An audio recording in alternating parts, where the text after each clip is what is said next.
Now, I've read some of what Darren's wrote, and absolutely mind-blowing what he's been through. It's going to be an explosive, hard-hitting story with an important message.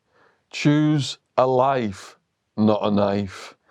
And if you've watched the James English story, I had a chat with Darren last night, a long chat. We went for a walk. And there's going to be a lot of stories you're going to hear today that have not been told in the James English podcast. There's some pivotal stories that we're going to have to go over, such as why he chose the slogan about not having knives and, you know, the shootout, things like that. But I'm just going to start out, asking how's it been with all this fucking response from James English going viral for you. And props to James English. If you've not seen it yet, I'll put a link in the description box to watch it on James English channel. Thanks for coming on, Darren. It's all right, Sean. What you said then was what's it like since the James? Yeah, what's all this response? Has it had an effect on your life? In a way, yeah. I'm putting food in my cupboards I can eat for the full month now instead of half a month. So in a way it has. It's created a lot of opportunities such as this. So it's been positive. There's a lot of hate coming. With the love comes the hate, doesn't matter who you are. So I'm absorbing the hate more than the love. But I'm feeling appreciated. And I'm feeling that the message is now being heard far and wide. Whereas for years I've been restrained from getting my message out there by Liverpool Council and Merseyside Police. As soon as I come out of Liverpool and away from that pressurised zone I was in, everything seems to be flowing better now. So hopefully everything will pan out the way it should do for the message. Brilliant. What's really strong about Darren's message is he's been there and done it. And a lot of people who have been through it and lived the lifestyle, yeah, they get out and do the talks and stuff like that. But Darren has targeted people who are active, dealers, pointing out the harm they're causing to the neighbourhoods, putting his life on the line, basically, not getting any support from the police. You think the police would be backing him up, trying to get this message out there. Sorry to interrupt you. I don't want support off the police. Yeah, I understand. I hear you. Yeah. So he's got two enemies anyway. He's doing this good thing for society. The cops are against him. The gangsters are against him. And yet he's going from strength to strength, and it's really resonating with young people. Choose a life, not a knife. Now, I mean, the way Darren spoke in the James English podcast was explosive. You just see the strength of his character, and it really resonated. And that's why so many people are watching this video. When I read about Darren's younger years, I was almost in tears. It broke my heart what he went through. We're just going to start out with the story of your brother Billy, if that's okay. Yeah, that's fine. William Henry G, that's my oldest brother. Was my oldest brother. Committed suicide 3 years ago whilst I was in custody. Can we go back to what his job was with the cattle and all that stuff? Well, Billy years ago was, I'll start from the beginning, when it went wrong in his life too. It went wrong in all our lives when we were younger. Billy was the first victim of the sexual offences that happened to him. He was taken away from our family at the age of 14 and went to live with Stephen Harmon and that because of the sexual offending that was going on. Later on in life, we get back together. He was a great artist, could draw anything. It was around his teenage years when his artistry flowed because of my granddad, G, on my dad's side, had an art shop in Bold Street, a photograph shop, and Billy used to go there every Sunday when he was a kid. And that's where the sexual offences had kicked in. Now, we weren't discussing it with no one. We didn't really know what was going on with him until now, hindsight.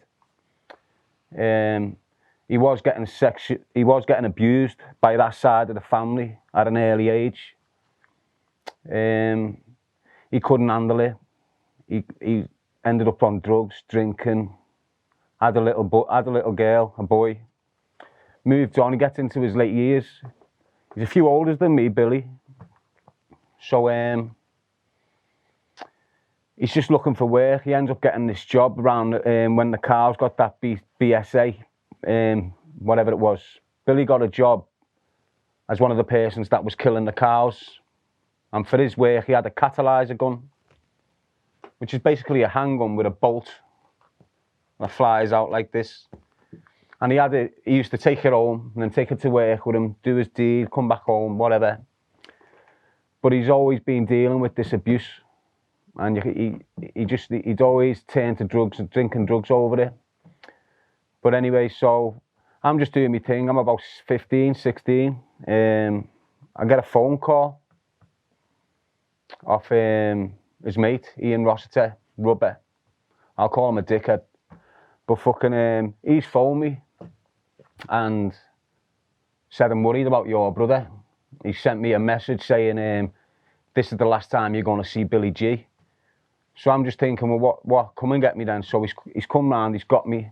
I've got in the car, we've gone to Billy's house, what he was sharing with Kelly and his eldest, little Billy.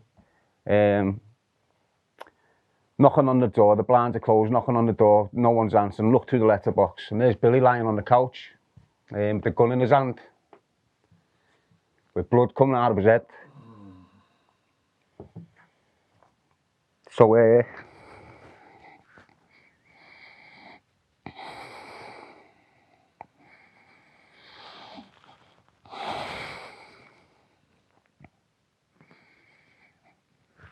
So, bursted through the door, kicked the door through, tried to deal with him.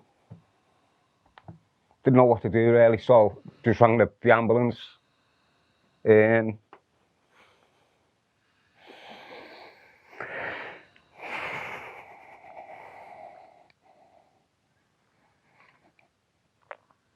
don't know why I do this to myself, you know. It's all right, brother. Let's just take a breath and fucking have a time out. Well, anyway, I kicked the door in, go through the door. I don't know what to do with him. He's got blood pissing out the side of his head. There's bullets and there's detonators everywhere. I get on the phone, ring the ambulance appear. They sit at the bottom of the street. I'm screaming on the step, hurry up, get him. They won't come near the door because there's a firearms incident. The area needs to be cleared by firearms officers before the ambulance people can go into the area. So we're waiting for the firearms coming. We've got history with the police, you all know it. We're waiting for them to come. They come and they sit behind the ambulance. They're not coming up the street to the house to do the clearance. They just sat behind the ambulance. I'm screaming. His girlfriend's on the step. Kelly screaming. Everyone's screaming. It is what's going on. He's dying. Why aren't you here doing what you're meant to do? So I just fucked them off. Pick my brother up. I'm only young, me. Pick my brother up. Try and get him into Kelly's car. At that point, they've come up. The ambulance people have took him. And that's it, basically. He's in a coma for 3.5 months. They said he won't survive. He did survive. Said it was a miracle that he survived. But he come out of that with a form of epilepsy. And he's in a bad way off it. Every time he had one of these fits, his mentality had become slower. He'd becoming a bit more vegetative, you know, like in that sort of way. Yeah. So we move on. He should have stayed away from the drugs, he should have stayed away from the drink, but he ended up with this other girl who just destroyed his life. The same girl has destroyed another man's life. Without just ignore the girl, but she destroyed my brother's life. Instead of caring for him, she encouraged him to take more drugs. Instead of taking him away from drink, she encouraged him to take more drink. Anyway, he's in that life, he's being damaged, he's gone. He's suicidal right through it. We become a bit more notorious. He's not like us, Billy. He never has. He's never mixed with the group we've mixed. He's always mixed with the other nasty group. So every time we fell out with the group he mixed with, he'd get a hiding because we'd done something wrong by his mates. So his mates had hit him because we'd give his mates cheek. And it was just like that. So it come to the point then where he can't do nothing because we're running mad. We're causing murder throughout the city. Everyone who we used to have a mate now won't speak to him because we're causing murder with them. So he's been coming isolated without us knowing what we're doing. He's becoming more isolated. The only person he's relying on is this poison. Anyway, he's going downhill, he's on the coke, blah, blah, blah. He's got this injury from when he's blasted himself in the head, but he's dealing with it. He can deal with this injury at this moment in time. In 2002, when all the madness was going on, there was an inspector from Merseyside Police called. Before he became inspector, he was what you call OSD, Operational Support Division. They changed into the Matrix on the back of us. When they put us in jail, they started this unit called the Matrix. But before that, it was called the Operational Support Division, OSD. So this always hated us. Always give us a hiding, always dragged us in the bus and give us a hiding and dropped us off and stuff like this.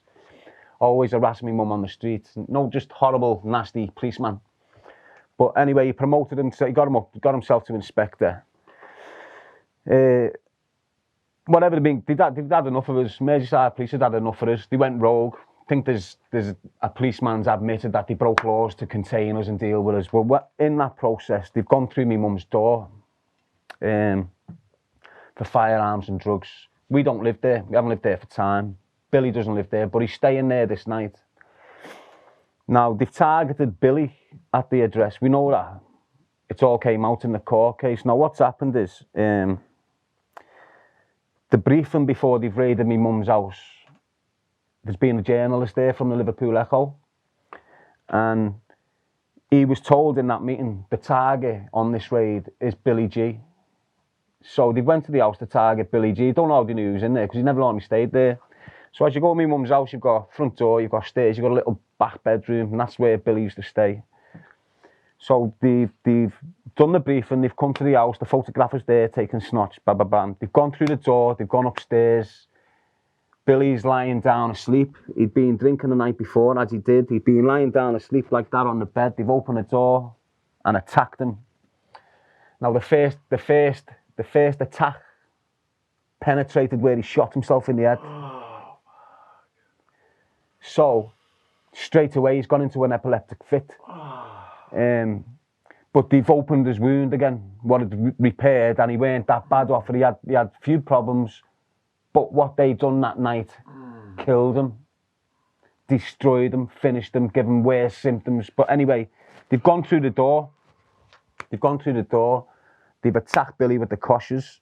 They've done what they've done. They've put a quarter ounce of cocaine on him. They've put 2 bullets, and they've put a big knife about this big on him. Dragged him out. As they're dragging him out, you've got the Liverpool Echo taking pictures of him. You've got him dragging him out. He's got blood dripping down him. They arrest him for attempted murder on police, possession of firearms with intent to supply, all this, blah, blah, blah. Take him in custody. He's in a mess, you know, mentally and physically. He's in a mess from when he shot himself. He shouldn't be getting treated like this. They've treated him the way they've done him. It was complete stitch up. It was a complete stitch up, and it all got found out. I'm going to tell you how it got found out. They've done that. They've arrested him. They put him in custody for 9 months. In custody, he's having these fits. He's going under. It is what it is. They've tethered him in a bad way. We know Billy's not that character. We know Billy's not the kid to jump off a bed and attack a policeman with a knife. He's just never been like us. He's never been like us. So I'm questioning this. Hang on.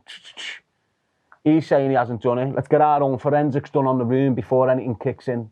So straight away, as soon as the police have left, we've got solicitors in, we've got the ballistics in. The ballistics have come back. What the police are saying in their allegation is this. They've raided the house. They've gone up the stairs.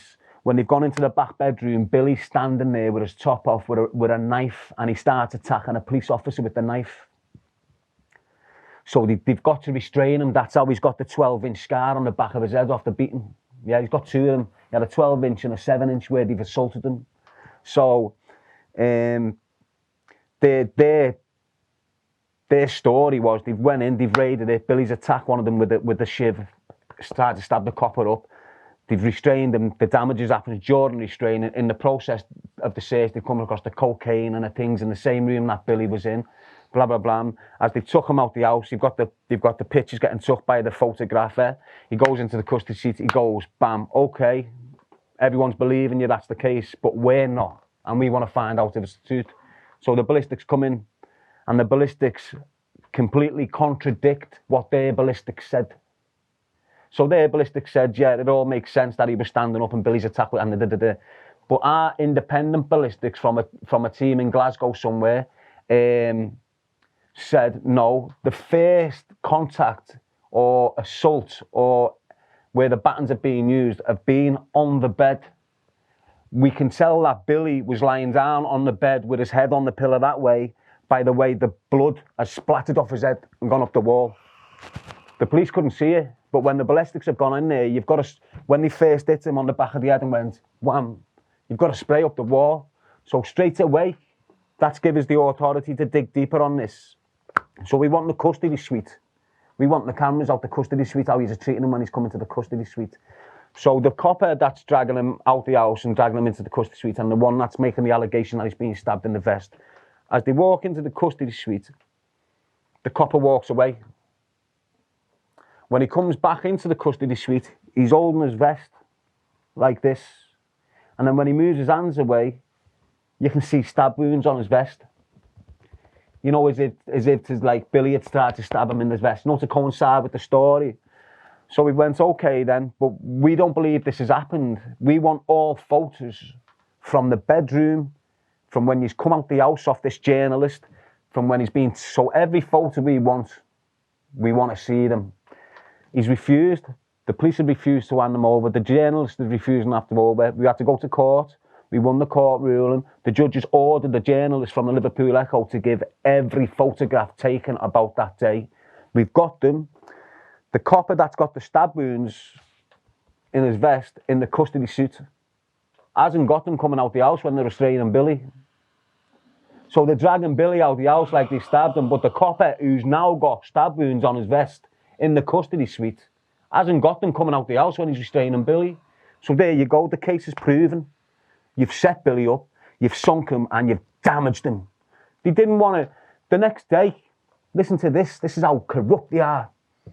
The next day after they battered Billy in the bedroom, and he's still in hospital, he hasn't even touched the court or the jail system yet, he's still fucked in hospital while all this is going on. He's not even charged. But you've got the Inspector of Merseyside Police walking round the street with a Liverpool Echo paperboy bag over his shoulder, pushing papers through everyone's door with Billy like that, fucked, covered in blood. And it was corrupt. It weren't real. It was all false. It was all fake. And it was just dirty what they done to me brother. Because on the back of that trauma, on the back of him going to jail, on the back of, he's never ever recovered. He come out the back of that assault with the worst epilepsy. So when he shot himself in the head, he had a form of epilepsy that he can contain. When these have done this damage to him, he had a form of epilepsy where he vaulted off the bed. Like he'd go and vault off the bed, bite his cheeks open, rip his tongue open of a night. Jesus. This is what Billy was going through. So every time he'd go through one of them episodes, his mind would deteriorate, his mental capacity would deteriorate. And when I look back at photos now, as I do all the time, because I miss him badly on it. So I look back at the photos and you can see him like becoming more like Down syndrome looking. So anyway, I think he knew that. And I don't think he wanted his kids to see him like that. Yeah. Like their last image. I don't think Billy wanted their last image of their dad looking like that. And I think it was just, his girl pushed him over the edge 8 weeks before he kills himself in my mum's house. No one's loving him. I'm in jail, I can't love him. I'm stuck, I can't really do nothing. So everyone who's around him just can't deal with him because there's a mental illness and he's drinking too much and he's always causing trouble, but no one's loving him properly. He's not getting the love he deserved. So 12 weeks before this has gone on, he's been stabbed in the chest by this monster girlfriend. She stabbed him in the chest. She went to kill him, basically. She's known for it. So she stabbed him in the chest. Police have come. Billy, being the man he is, he's turned around and said to them, I've stabbed myself in the chest. So the kids didn't get taken away. Because as soon as he would have said that monster had stabbed him, the kids get took into care. So to prevent that, Billy said, I've stabbed myself in the chest and got sectioned. The police sectioned him on that. He comes out of that, and within 3 months, he's hung himself. Oh, Jesus, man. Now, I'm in jail while this is kicking in, so it's hard for me to deal with it, and I haven't really grieved. So, at the beginning of my sentence, I'm on remand. My dad, pisshead, battered us, didn't really matter. He fell down the stairs, he had an epileptic fit. Obviously, I want to go to the funeral just to see my family, basically. Not for him, just to get out and be around my family a little bit. They refused it on the grounds that it was a security risk, and they were concerned about the safety of their officers. So that was in 2004. So we go back to 2016, when I've done my sentence, done an 18-year sentence. They wouldn't give me a DCAT, they wouldn't give me parole. I applied to go to my brother's funeral. They refuse on the grounds that I'm an escape risk and the safety of their officers. I've got 22 weeks left off an 18-year sentence. I've never tried to escape. I've never been nicked with a phone. They said this team, Titan, from Manchester, it's a police organisation that combats Northwest crime groups. Titan refused me to go to this, to my brother's funeral. It is what it is, lad, but they've done it to harm me, not for no security reasons, not for none of this. It is what it is. That's Billy. He's passed now. He's left 3 lovely kids.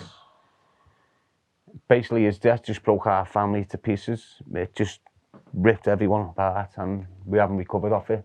So the cops who went in and came out clearly and there was no stab wounds, were any of them held responsible? They were all held responsible. You had policemen sacked who are now back in the force 10 years later, the same policemen. You had policemen moved out of the area.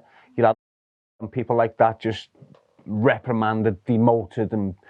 But then on the other hand, when I've been arrested, the same group of coppers, some of them have been promoted and some of them have been, you know, well done.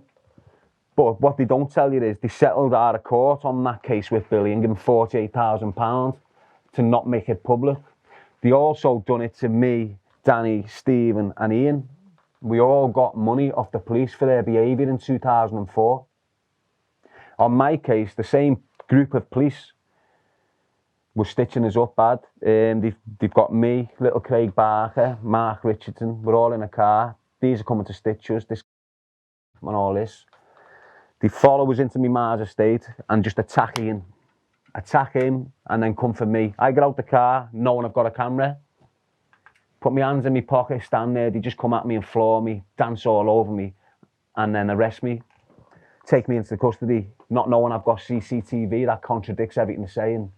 They're saying they believe I've had a gun in the passenger seat and that's why they've come after me in the first place. So they've nicked me, they charged me with conspiracy to possess firearms, threats to kill and blackmail with firearms. But the CCTV footage come out and it contradicted them completely.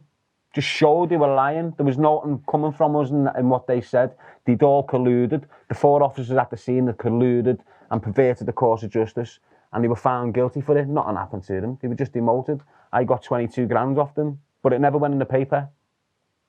They just get a slap on the wrist. But they're just some of the incidents. That's not all of it. There's tons, I know. All right, so the people watching this now, more than half the viewers are out of America. They're thinking, who is this guy with the accent like the Beatles? Yeah. And can you just explain to them where you're from in this country and what it was like for you growing up? Yeah.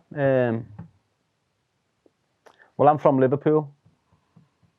I'm from an area called Liverpool 5, hence L5 Alive. We're born and bred on it. We're just born and bred Scousers. I love my city, and that's why I try and promote this message in there. We love the Beatles as well. You know, that's who put us on the map. That's how most of you Americans know of Liverpool, is through our Beatles, our group of lads from our city who smashed it. And there's loads of groups of lads in our city doing the same thing that can smash it if they got the recognition they deserve, instead of it all going to London. But anyway, I'm from a rough council estate, a rough inner city area that is full of love and care. It is what it is. You know what it's like. It's just the same as America, but less guns. It's the only difference. In America, you've got guns like in a sweet shop. Here, you haven't. If we had guns here, we'd have the worst gun rate in the world. Trust me on that. We're lucky we don't have guns. You're lucky you have them. So what was school and family life growing up in that area like for you? School, I don't really want to go into it, but I touched it, got expelled at 13, whatever, moved on. I was into the care system at 15, moved through it. It was just a rough upbringing. You had to fend for yourself. There was no help from anyone really. You know, it is what it is. The only people that looked after you was your neighbours. That's gone now. That community sense isn't there no more. That's being broken and fractured. So in Liverpool then, how did you start to fall into crime? I fell into crime through the lack of education, basically. You know, I got expelled from school, and within the 12-month period, even that was wrong what they'd done to me. I should have been placed right back into another school, but no, they left me on the street for 12 months, then suspended me. But in that 12 months, that's when I got caught up in the influence of crime. So what was the early stuff that you were doing? With us living close to Liverpool's football ground, you know, it was a great day every match night. We just robbed cars, rinsed them. I know it's wrong, but we had to eat, we had to fend for ourselves. Some of us are coming from homes where the mums are more interested in the bottle of wine they're getting for the night instead of your chips or your dinner. So you've got to fend for yourself, you've got to grow, you've got to be able to adapt to the environment you're in. And you're from quite a big family. You had a lot of brothers, and we've got a video about your brother in prison. Do you want to explain, you know, your relationship with him and who he is? Well, Danny's my youngest brother. He's 10 months younger than me, so I'm 42 now, he'll turn 42 with me for 2 months, and then I'll change to 43. It is what it is. We just got dragged into the system when we were kids. We didn't know, we just got dragged into this system and adapted to it and gone through it. Danny's not taking it. He's proper anti-authority because of what he's been through. He's been getting battered by groups of men since he was 11 years old, Danny has. You know, so when he's fighting men when he's 25 years old, it's a bit easier for him now. So when you're hearing these stories of Danny manhandling 10 prison officers, it's true. I've seen it with my own eyes. I know the strength of my brother. I know the volatile individual within him that yous don't see. Yous are only hearing bits of it that they want to let you hear. But trust me, he's a very volatile, deranged individual. And it's not a good thing, but it's what the government have done to him. You know, society or the community never done it to him. It was the law and the system, the establishment that has damaged my brother, damaged me. You know, don't forget, I was 12, 13 when I got dragged into the care system. I didn't want to go. I never had no choice. People always tell me, well, you've got choices. I didn't have a choice back then. And there's thousands, if not hundreds of thousands of kids that just have got no choice. And you keep on shouting, well, they've got choices. They haven't. They're getting dragged away from the Mars. They're getting dragged away from the dads. They're getting put into rooms by big men who are slapping them. It's not good. We're young, we're kids. You need to start resonating about what children are going through in this care system, not just in the UK, right round the world. I'm here to represent that. I've got through that. I never turned to medication, or I weren't told I need medication. And if I was told you need medication, I was refusing it. Why? Because if you're angry and you get medication put in you by the doctor to sedate your emotions, it doesn't just sedate anger. It sedates every emotion in your body. It makes you cold. You stop relating. It is what it is. If you can avoid the medication off the law, avoid the medication off the law. Sorry for ranting. Well, you're fine.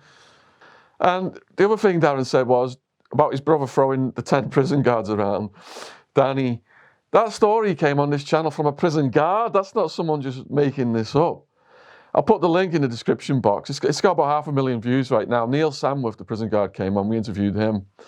If you want to check out what he said, that story was like 20, 30 minutes long. So, Darren, are there any other stories from your younger years you want to tell the audience today before we get to the heavy stuff? I don't know, there's loads of stories. There's one thing that I just can't get away from, and it's the policeman. For some reason, He was involved in sexual abuse towards me and my brothers, this policeman. He used to deliver me to this place of abuse. So what I can't understand is how this policeman, who was put into my life at the age of 13 on the back of an incident, like a police liaison officer, how he has got the opportunity to get me into a car, into this place to be abused and not be questioned about it is doing my head in. Because I know I weren't the only 13-year-old kid that was getting put through that process. I'm not the only one that's been part of that ring of abusers.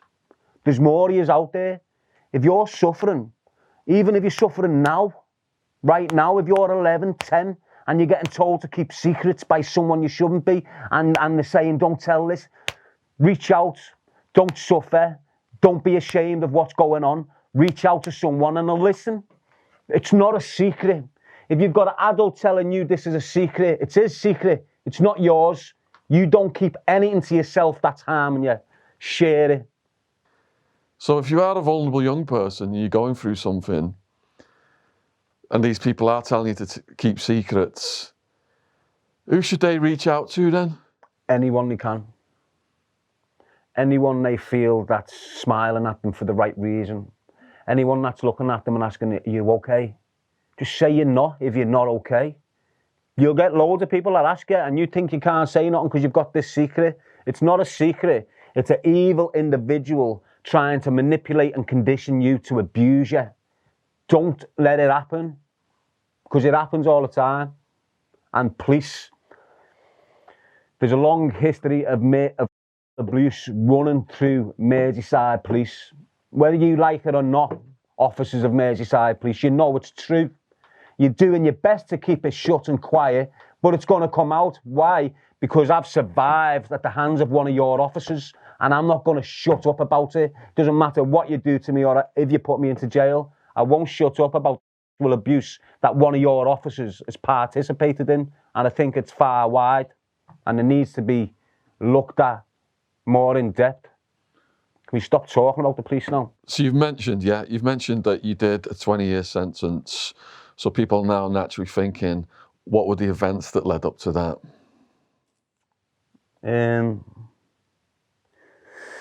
So I've spoke about this on James English's podcast.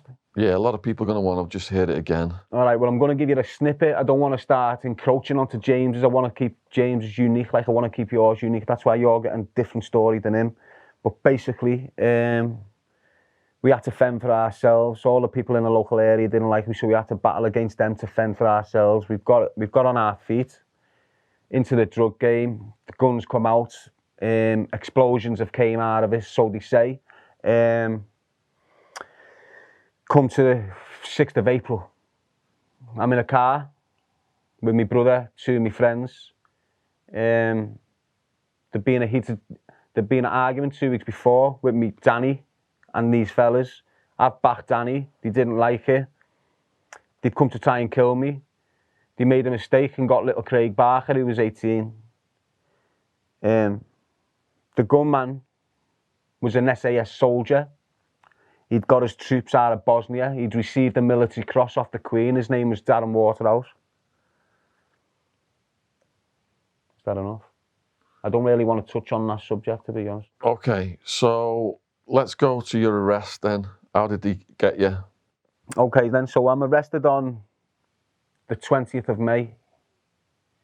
This is 2 days after the 18th of May, and where I'd participated in the murder of an innocent victim called David Regan. David Regan was a 36-year-old man, father of 4. I knew him all my life. He'd been in between me and this other faction. He'd been like the go-between, the messenger. So when the shooting happened then, he got put in the picture by the same group. So he just became a target. We weren't thinking straight, we were young and naive, didn't really know what we were doing, we were just going with the flow. And the flow that day was to kill David Regan. So we went down there, we're no conspirators, like getting up, having a spliff, let's go and do him. You were manipulated by an older gangster, weren't you, guys? Yeah, I was destroyed by the old school, basically. That's in the James English podcast. That story's there. That's why I'm just skipping over it. Anyway, he ended up in jail for killing this David Regan. Didn't find out till later on that he'd been an innocent participant in the crime. But he's dead now. I've gone through my jail, done my 18 years. Got out 4 years ago, and it's just been horrendous. So that's a lot of time in prison. You must have seen some things in there that you can give us some stories about. Yeah, what do you want to know? Everything. What's it like going in? How did you fit in the prison hierarchy? Well, I fitted right in. There is no hierarchy in the prison system no more. There's only one strength in the whole of the prison system in this country. It's one strength, and no one's going to master it. And that's the Islamic strength. Whether you like it or not, the force within the prison system right now is Islamic. So it's like, it's more, there's no hierarchy in the prison system. There's one group that run the prison system, and it's the Muslim fraternity. Whether you like it or not, it's fact. What's the difference with them and other groups? The solidarity. They're all for one and one for the other, like Dogtanian and that. They've just got this, if you're in jail and you've got a white boy getting attacked by 6 Muslims, none of them's helping him. Even if they know him or don't know the white boy, no one's helping him. But if you've got a Muslim boy getting battered by 6 individuals, whether these Muslims know him or not, they're going in and helping him.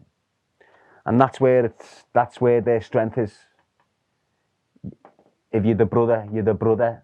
And that's why it's becoming so dominant right through the prison system. Now, some Scousers, majority of them, convert because of the crimes. See, in the faith of Islam, they will accept anyone into that faith as long as you repent your sins. So you've got nonsense right through the system, doesn't matter black, white, Asian, doesn't matter, who are converting to Islam, repenting of their sins, but for protection, knowing they can't be touched on the wing because the Muslim brothers will deal with the situation. He's one of us, you can't go near him, doesn't matter about his offence, you know what I mean? So that's where it's a little bit messy. That is crazy in America. It's KOS for chomos. What's that? Well, that's what I'm saying. Whereas in this prison system, if you convert to Islam, you're protected by the Islamic community within the system. Wow. That's fact. That's definite. I admire that. I don't admire that to protect the, but what I do admire is the loyalty and the strength and the brotherhood. And that's what's missing in other religions at the moment, is the brotherhood the Islamic faith's got, and that's why it's taken over. So the gangs by area in the white community in prison, like Scousers and Cockneys and... I don't know, when look, it used to go off with Manx and Scousers. You know, we've had loads of fights with Manx and Scousers in the YP system. Later grew on to be good friends with them. But when I went down south, I'd be classed as a northerner, not a Scouser. Yeah, so if a Manc came down south, he'd be classed as a northerner, not a Manc. So now up north, Manc and Scousers are fighting with each other. But when they're down south, that Manc and that Scouse are like fucking brothers. You know what I mean? Because it is how it is. It's north v south then. It's not Mancs and Scousers, it's us v them. Yeah. So, your loyalties change. It's a mad environment. You can go to one prison, it's Muslim dominated. You go to another, it's Christian dominated. You go to, it's just all, it's getting worse. It's not. The worst thing they could have done, the prison system, was start locking men up with kids. Locking men up with kids? Yeah. How does that work? Well, now you've got wings in the prison system where you've got 16-year-olds on there with cons who are doing life. On a separate wing, like? No. In the same cells? No, they're not. They can't share them unless you're over 21. Okay. But you can put a 16-year-old kid now who's gone in for robbing a car on a match day. He'll go into a prison and he'll get locked up with a 19-year-old kid who's doing a 22 rep for shooting someone dead. Wow.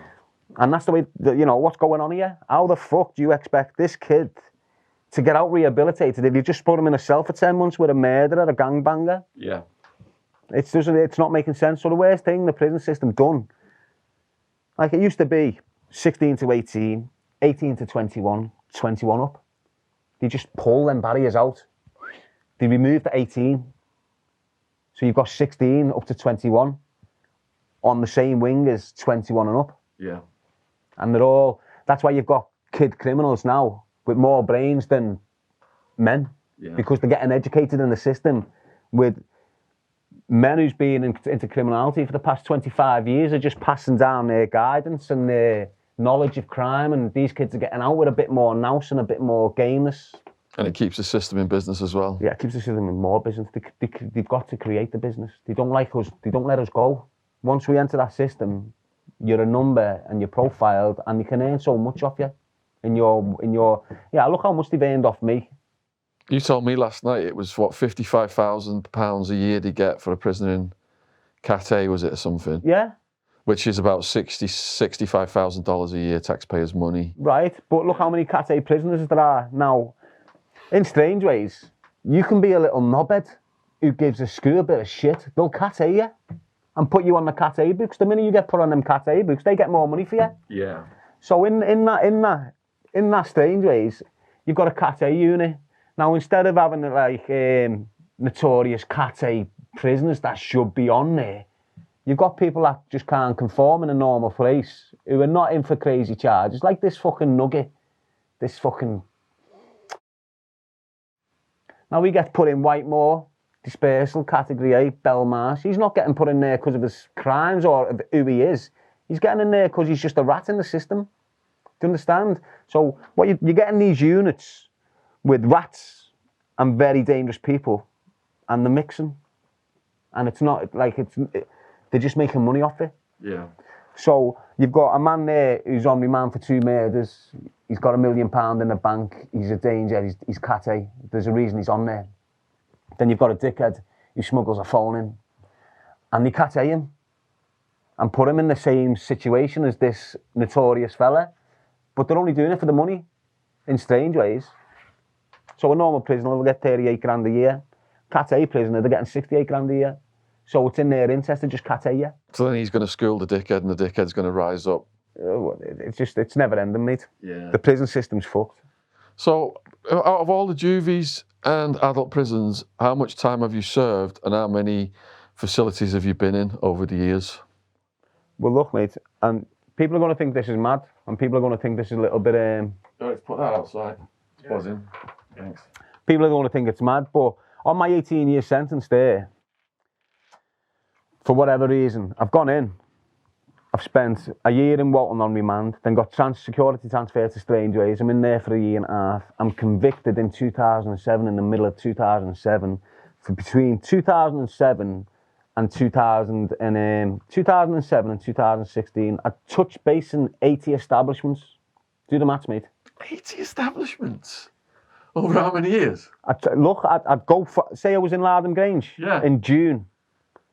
I'd get shipped out and come back to Lardham Grange in June the next year, and then get shipped out and end up down there. 80, as in 80? Every 3 months. So what they... That's called diesel therapy in America. Right, but what they were doing to me, why they were doing it to me, and I didn't know this till my first parole hearing, they'd been sitting on intelligence. They'd been working off false intelligence, the police have, that I was involved in these explosions around the city, against police stations, outside. They had intelligence stating that I was involved in them, so they treated me accordingly without me knowing. So I'm on MAPA 3 Tier 4. There's only 2% in the whole country on that, and the terrorists. I'm on that risk, yeah? Do you want to explain what that means? Well, in this country, it's multi-agency public protection agency or something like that. So basically what it is violent criminals. In this country, if you're a criminal, you get put onto a Richter scale, and it goes from MAPA 1, MAPA 2, MAPA 3. So you'll have MAPA 1 for thieves. They don't need much observation. And you've got MAPA 2 for half violent sex offenders and all that, who need some observation. Then you've got MAPA 3, Tier 1, Tier 2, Tier 3, and Tier 4. So you'll have MAPA 3 is for violent prisoners, and then you'll have MAPA 3 Tier 1, which is extra violent, more control, more observation, more people working on it. So I was MAPA 3 Tier 4, so I'm a high up. So every time I'd land in a prison, it takes you 2 months to do the induction process. So I'd get through the induction process, I'd fill the form, and then bang, I'm shipped out. So basically you were tortured? Yeah. Because the worst thing is having to move when you want to settle down, don't you? They were fucking with me head deliberately. I weren't going on medication, I was riding it. I didn't do no self-protection like half the Scousers do. I'm going through the system with this snitch out off that grass. So, you know, it is what it is. I ride that jail system. I get out of it, my head and a little bit fucked. But right through them 12 years, I'm sitting in some prisons and I'm watching kids come in, apply for a course, plastering, electrician, plumbing, getting out with 4 qualifications. They wouldn't let me access one single plumbing course in 12 years. They wouldn't let me access plastering, electric, any vocational skill I could pick up to better myself on my release. They wouldn't let me access them on the grounds of security information. All right, so what's the security information saying? We can't tell you, you've got to apply through the Data Protection Act. It's just, and then it gets shipped out, and then the process will start again, then I'd apply for courses, and then I'm shipped out. And so for them full 12 years of that 18-year term, I went through it and got out the other side without a single qualification. The only qualification I did have was my own, what I'd purchased from distant learning. So I'm level 3 now, fitness instructing. I can tell you everything about your body, anatomy, physiology, everything, but I can't use it because of the threat to life on me. What a waste of taxpayers' money. But you've got to think how much they spent on me since I was 13. Now, if they would have just went to me at 13, right, we're going to make this much money out of you, there's £1 million, I wouldn't have touched crime. But that's how easy it is. Most criminals now, if you went up to them and went, look, there's a job, there's secure housing for 12 months, they wouldn't commit a crime. Would you say that fitness has saved your sanity? Yeah. And when did you start to turn to fitness? When I was a young offender. And what made you just start getting into it? Depression. Boredom. Yeah. And what was your first, initiation into the fitness community? A circuit. Circuit? Yeah. What did you do in the circuit? The Dirty Dozen. What's that? It's 12 exercises, 12 times through. It's an army circuit. And back when I started first going to jail, most of the PTIs within the prison system were ex-army. So you were getting drilled like you were in the army. It's like push-ups is one, sit-ups is Push-ups, another. burpees, sit-ups, bench jumps, carrying a bench. All army circuits when you were a YP, basically. And did that calm your brain down after you did it? No, what it done, it got you tired. It helped you sleep well. Yeah. So how did you go from just being a participant as a young person into developing these other routines, becoming a trainer? Because that's all you had to focus on. That's all I've ever had to focus on was myself and my body and my health. And what you do when you get a long sentence, you sit there and you think to yourself, right, I've got 2 ways of going about this. I can either get out the other end and still get an hard on, or I can get out the other end and not get an hard on. How do I want to do this? Right, so if you don't want a hard on, you'll go down the path of just fucking yourself up in the system, not training, eating shit, processed meat, smoking, taking drugs and drinking hooch. Or you can go on the hard-on sense, which is educate your mind, get in the gym, keep focused, stay away from the medication and the rats. And you'll get out and you still get a hard-on. So that's the channel I went down. So basically, the medication or the education. You've got the medication routing system, or you've got the education. I'm not being funny here, but in Arizona, there's actually an exercise that the prisoners do called dick lifts. There you go. They put a wet. I've done it. I've done it, lad. Look, I was reading the FHM magazine. I'm not lying. In these jails, you get some mad magazine, not pornographic. Yeah. It's, what's it called? FHM magazine. Yeah, FHM, something for men anyway. So I'm opening it and it's saying keep your potency up and all that. So what they done, you get a wet flannel. Put the flannel on the dick and sort of do press-ups with the flannel. So I'll give that a go. You know what I mean? But you should see it now, lad. It's like a fucking commando. Hey, let it out of its den. It's like a commando. It's like Rambo in a forest. Yeah, anyway, let's move on. I was doing a fair few reps in the shower. Because there's an old wives' tale, isn't there, around the prison? The longer you're down, you're not going to get, when you get out, you're not going to be able to get a hard on. You got to keep, use it or lose it. Yeah. Fucking hell. All right. Where were we? Yeah, your fitness. So We used to have some kid on our wing, and we used to call him the. He was ruthless, mate. Kevin Wheatman, his name was. Naughty kid. yeah. So in Arizona, the etiquette was you go in the shower on your own, do your business. Not like if you didn't have cellmates, you got your cellmates. You're not, you got to show etiquette and not be doing it. Hang on a minute here. What are you talking about? I mean, just move on, lad. Come on. What's up with you, bro? All right, let's go. Just jump away from the. You've talked about becoming a certified trainer. Yeah. Where did you get that knowledge from? The prison system. How? Research, books, DVDs, videos, education. Just educate your mind. And where were people say? I've been in loads of different environments and picked up loads of different skills and techniques, and I've got my own little method of training that works for me. I'm like anyone. People find what works for them and sticks with it. But my method will work for you. It'll work for him. It'll work for everyone. I've got a method of training that can have you ripped in 16 weeks. And can people contact you and arrange that? Well, I'm looking to start. I've had this thing going since 2004 called Train Fit Elite. I started it up when I first got out. It was a business. It was popping off. I had a venue to take me clients. Police shut it down. Said I'm not allowed to do this whilst I'm on license. Just wrecked it. So that's still been there though. It's still been flowing a little bit. I haven't been focusing on it. But if you look on my YouTube, you'll see little bits of training videos. And in a month's time, I'm setting a whole new platform up, Train Fit Elite, and you can get all sorts on there, and it's all for free. I'm not going to start charging you for a workout or a bit of advice for a drink or whatever.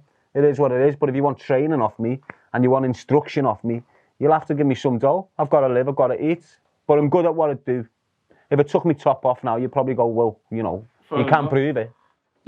A lot of young people have been watching your videos on your channel, and if you are watching this, the link to Darren's channel is in the description box below this video.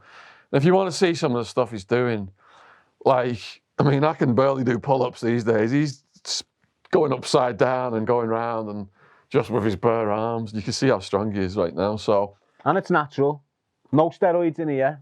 I don't even drink protein every day. Every so often I'll have a protein drink. Yeah. So if you're watching and you want to check that out, I urge you to go over to Darren's channel and subscribe as well, help him build his subscribers up. And he's on Insta. All the links in the description box.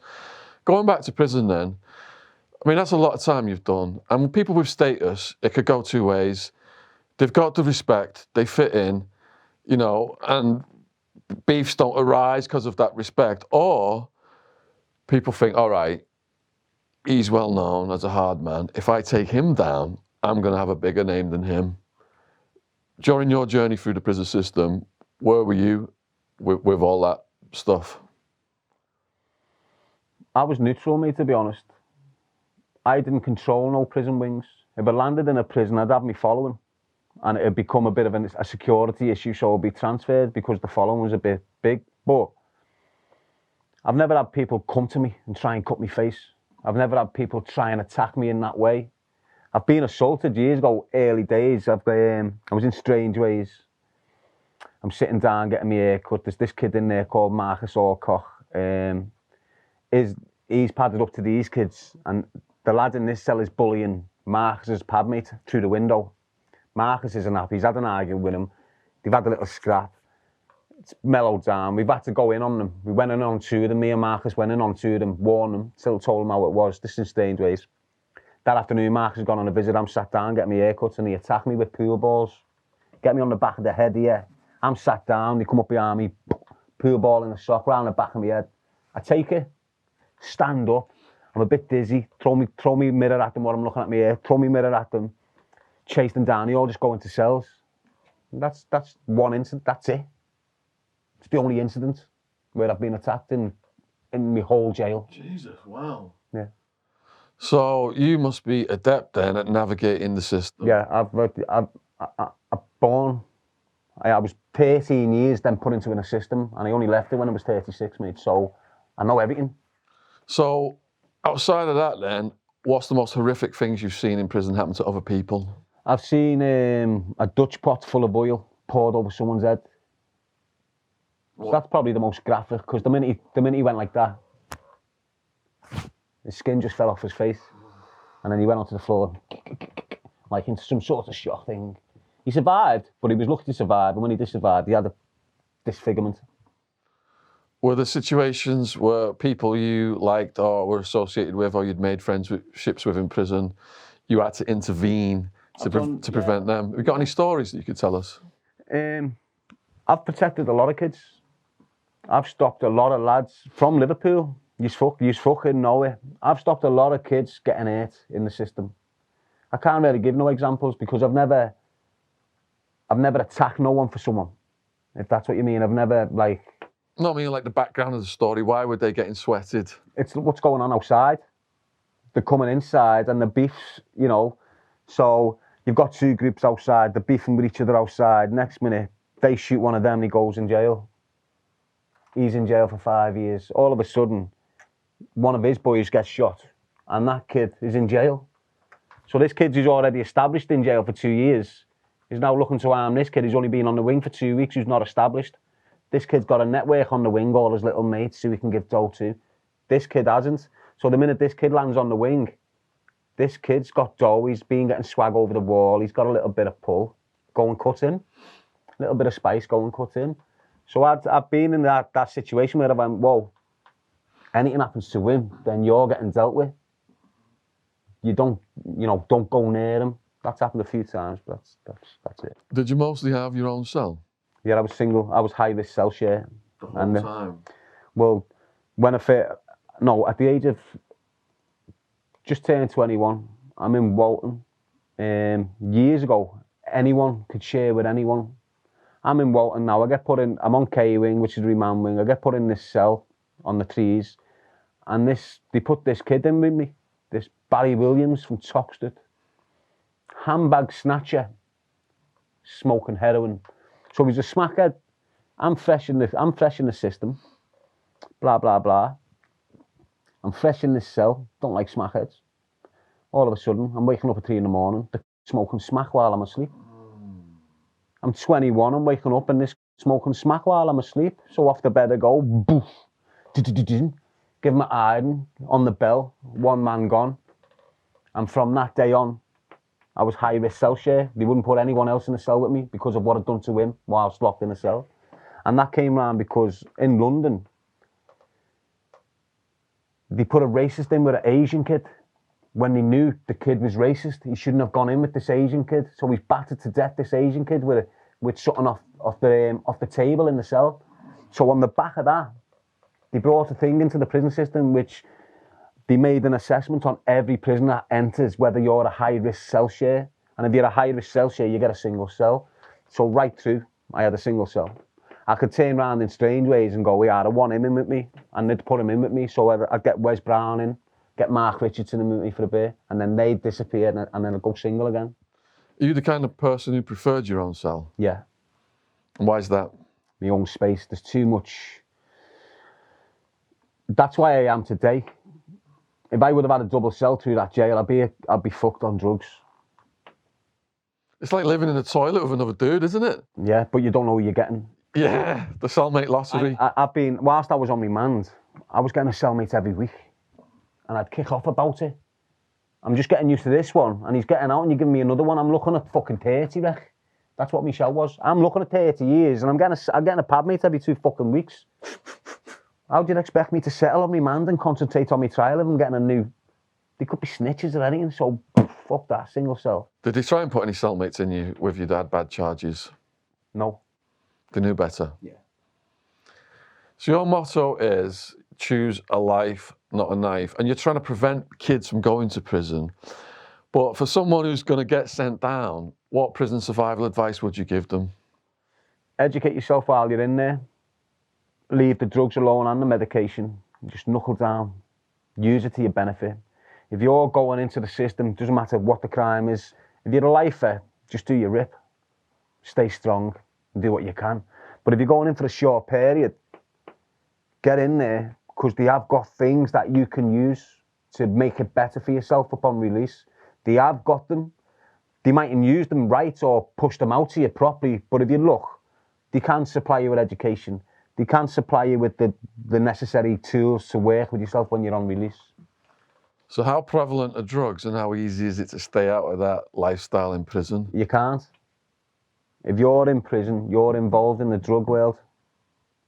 Because if you're not taking them, the neighbour next to you is. So you're dealing with his behaviour patterns. You understand? So either way, in prison, you're affected by the drug trade, even if you're not taking the drug trade.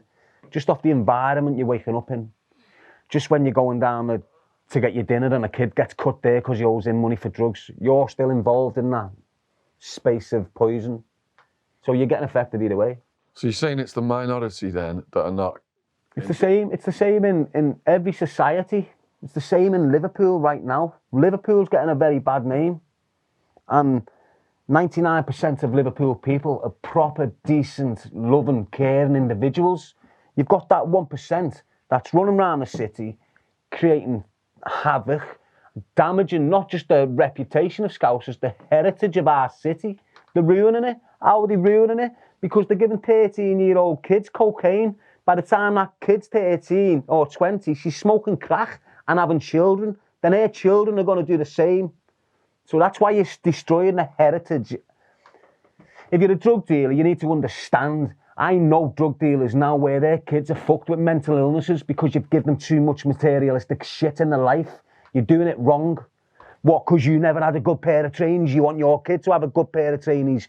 You never got the love and care. So why aren't you giving your kid the love and care instead of thinking a pair of trainees is love and care? Just ignore me, lad. I get very passionate when children are getting harmed in this way, lad. You get as passionate as you want. Say whatever you want. You don't have to restrain yourself at all. When I was watching your James English, it was the most passionate parts that was really resonating, and I was just absolutely gripped. Like I told you last night, Wild Man, he said, "Oh man, I've just watched this. Fucking hell, you got to watch this." And he's got a very short attention span and for things, but you had him just absolutely gripped all the way through it. I think. Well, I was just being myself, mate. Yeah. He got me at a moment, James, where my head was fucked anyway. It was the last show for me. So for that week, I'd really been contemplating deep and going all out. So it was just like a last shout for me. Yeah. And the last shout, it was proper. I'm trying to express, look at me. Help me. Don't let me do this. I don't want to go down that path. Why is no one dragging me back from what's going? I'm not choosing this. I'm being pushed back down this path. I'm reaching out to yous over there to pull me away from it. And it's happened a bit. It's pulled me away from it a bit, So I completely respect what you do, and I want to help you clarify your message, because I've read the comments under the James English. So my interpretation of this, and from last night, let me just clarify this for the viewers, is Darren has got this mission right now. And like I said earlier, he's got the police against him. He's got drug dealers against him. He's got the state against him, preventing him from going into schools and giving this message. They've thrown barriers in his way. All these entities have been this huge force putting this pressure on Darren when he's not gone back to drugs, he's not gone back to the gangster lifestyle, he's not gone back to crime, and recidivism is off the scale for people who've had such serious charges as Darren. They get out, they've got a criminal record, they're trying to get the government to pay the rent and to give them some money just so they can eat. And if you look at Darren's channel a year ago, he was doing videos saying he couldn't even eat. And he was risking his enemies laughing at him and mocking him, putting these videos up there saying, if you just send me a little something, I've got no money to eat right now. And his enemies pounced on him. So what he just said, my interpretation of that is, it's born out of frustration from his enemies, putting all these blocks on his mission, and him just trying to live a minimal existence. He's not trying to make money. He's writing. He's not trying to make money off his book. He did the James English thing. He didn't try and make any money out of that. He's got a pure soul, and he's got all this energy and this strong character. And even though all those enemies have put this barrier, this shield over him, he's just burnt through it. That James English podcast took him to a whole new level. People all over the country are seeing it. It broke me out, lad. They're reaching out to him, and they're helping him rise above the barrier. And it's frustration that caused him to say what he said. No, you've got to understand why. Look, I've come down this path, and I've gone through everything. And I've had these enemies pulling me back, and I've had them choking me and stabbing me in the back and wanting me. They want me back in that. They don't like me out that game. They want me back in there. I've done everything I can. I've reached out to everyone. Councils, departments, it doesn't matter who, individuals. I've reached out for everyone the way I feel, the way I think. I've sat in rooms with mental health workers and doctors and said how I feel and what I think. They're not helping me. It's like they want me down that route. It's like they want this to happen. That's the way I feel about it. But the frustration I'm receiving through these rats, these drug dealers, if you're so intent on pulling me back down that path, what's took me so long to climb, if you're so intent to drag me back into that game, you need to understand what you're bringing back into the game. You're not bringing some shithead that's going to shoot you in the leg. You need to understand what you bring back into that game, because it'll destroy the fucking city and everything you've been used to. That's what you need to be, that's what you need to gather. I've changed. I've got the strength to fuck this, what I think, off. But there's only so much. If you back anyone into a corner, it's going to come out barking, and it's the worst type of bark you're going to get. I'm in a corner. If you keep on fucking putting blockades up around me, I'll burst through them, and it'll be the worst thing you've ever experienced on your family home. And you've actually had arrangements to speak in schools, and things happened and stopped that. Look, I've had it. If you take me back 18 months ago, before the shooting happened on the 17th of March on my March step, another one, everything was flying. I had schools interested, universities interested. The messages were flowing out, the words and mouths. All of a sudden, I'm just getting attacked. I'm getting hated on. People are trying to shoot me. It's the drug dealers. As soon as the drug dealers realised I'm not back into that game, they all pounced. So drug dealers from years ago, who we tethered when we were younger, they pounced. It's like they've all, I've said it before, it's like they're all putting salt on the same plate and I'm eating it. I'm getting sick off it. So I said that you were challenging these dealers because they're ruining the neighbourhoods. And it's like the illegal market in drugs gets bigger every year.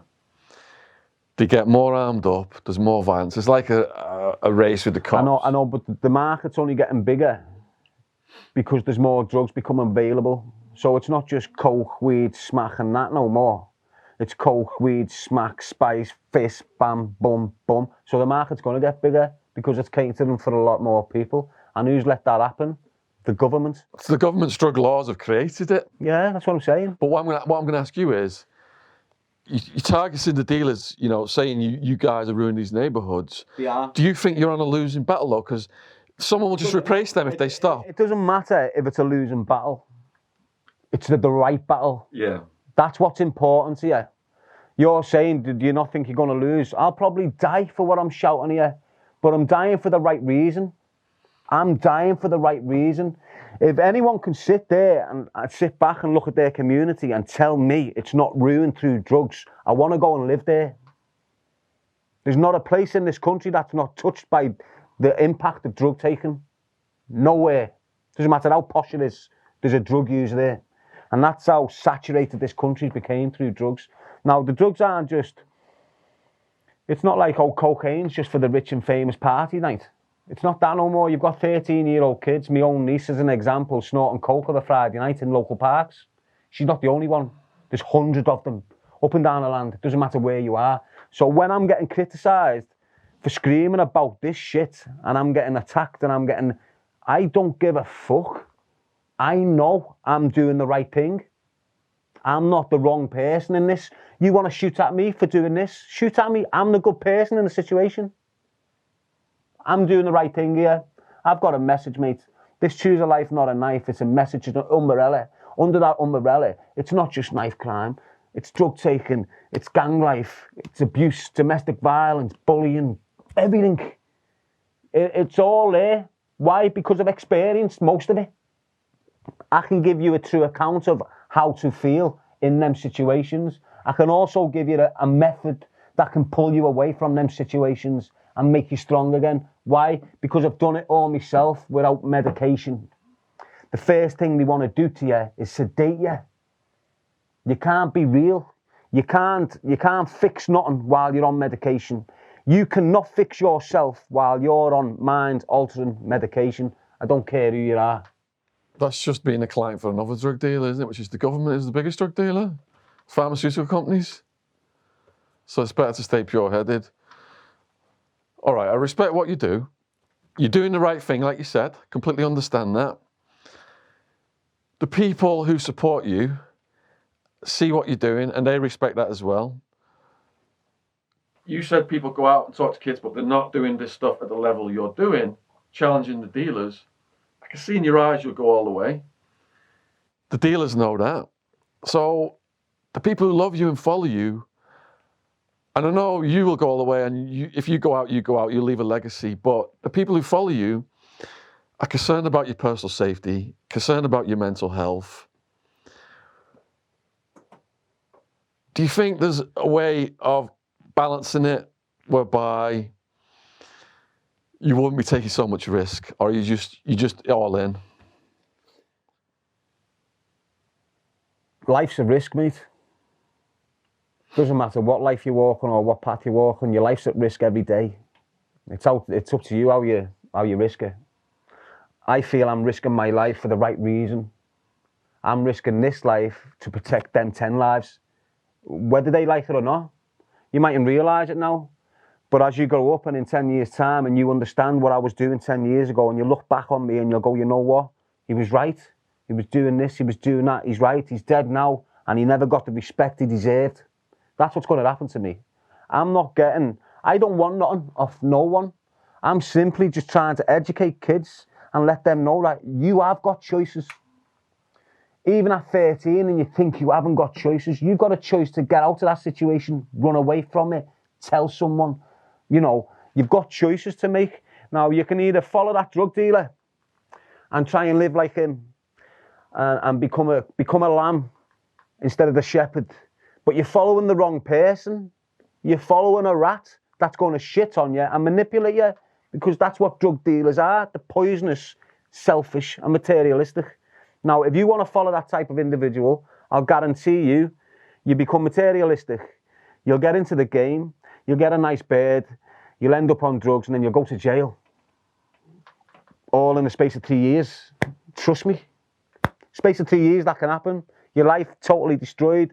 Or you can go and look at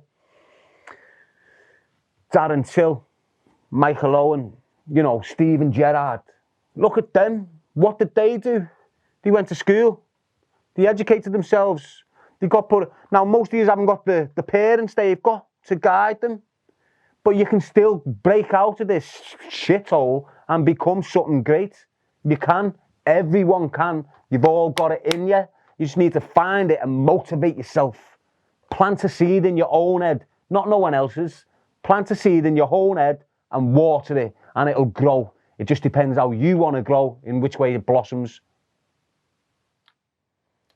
And like many of the people have said on this podcast, it starts out fun, you think you're cool, and it just leads to the prison, police, and death.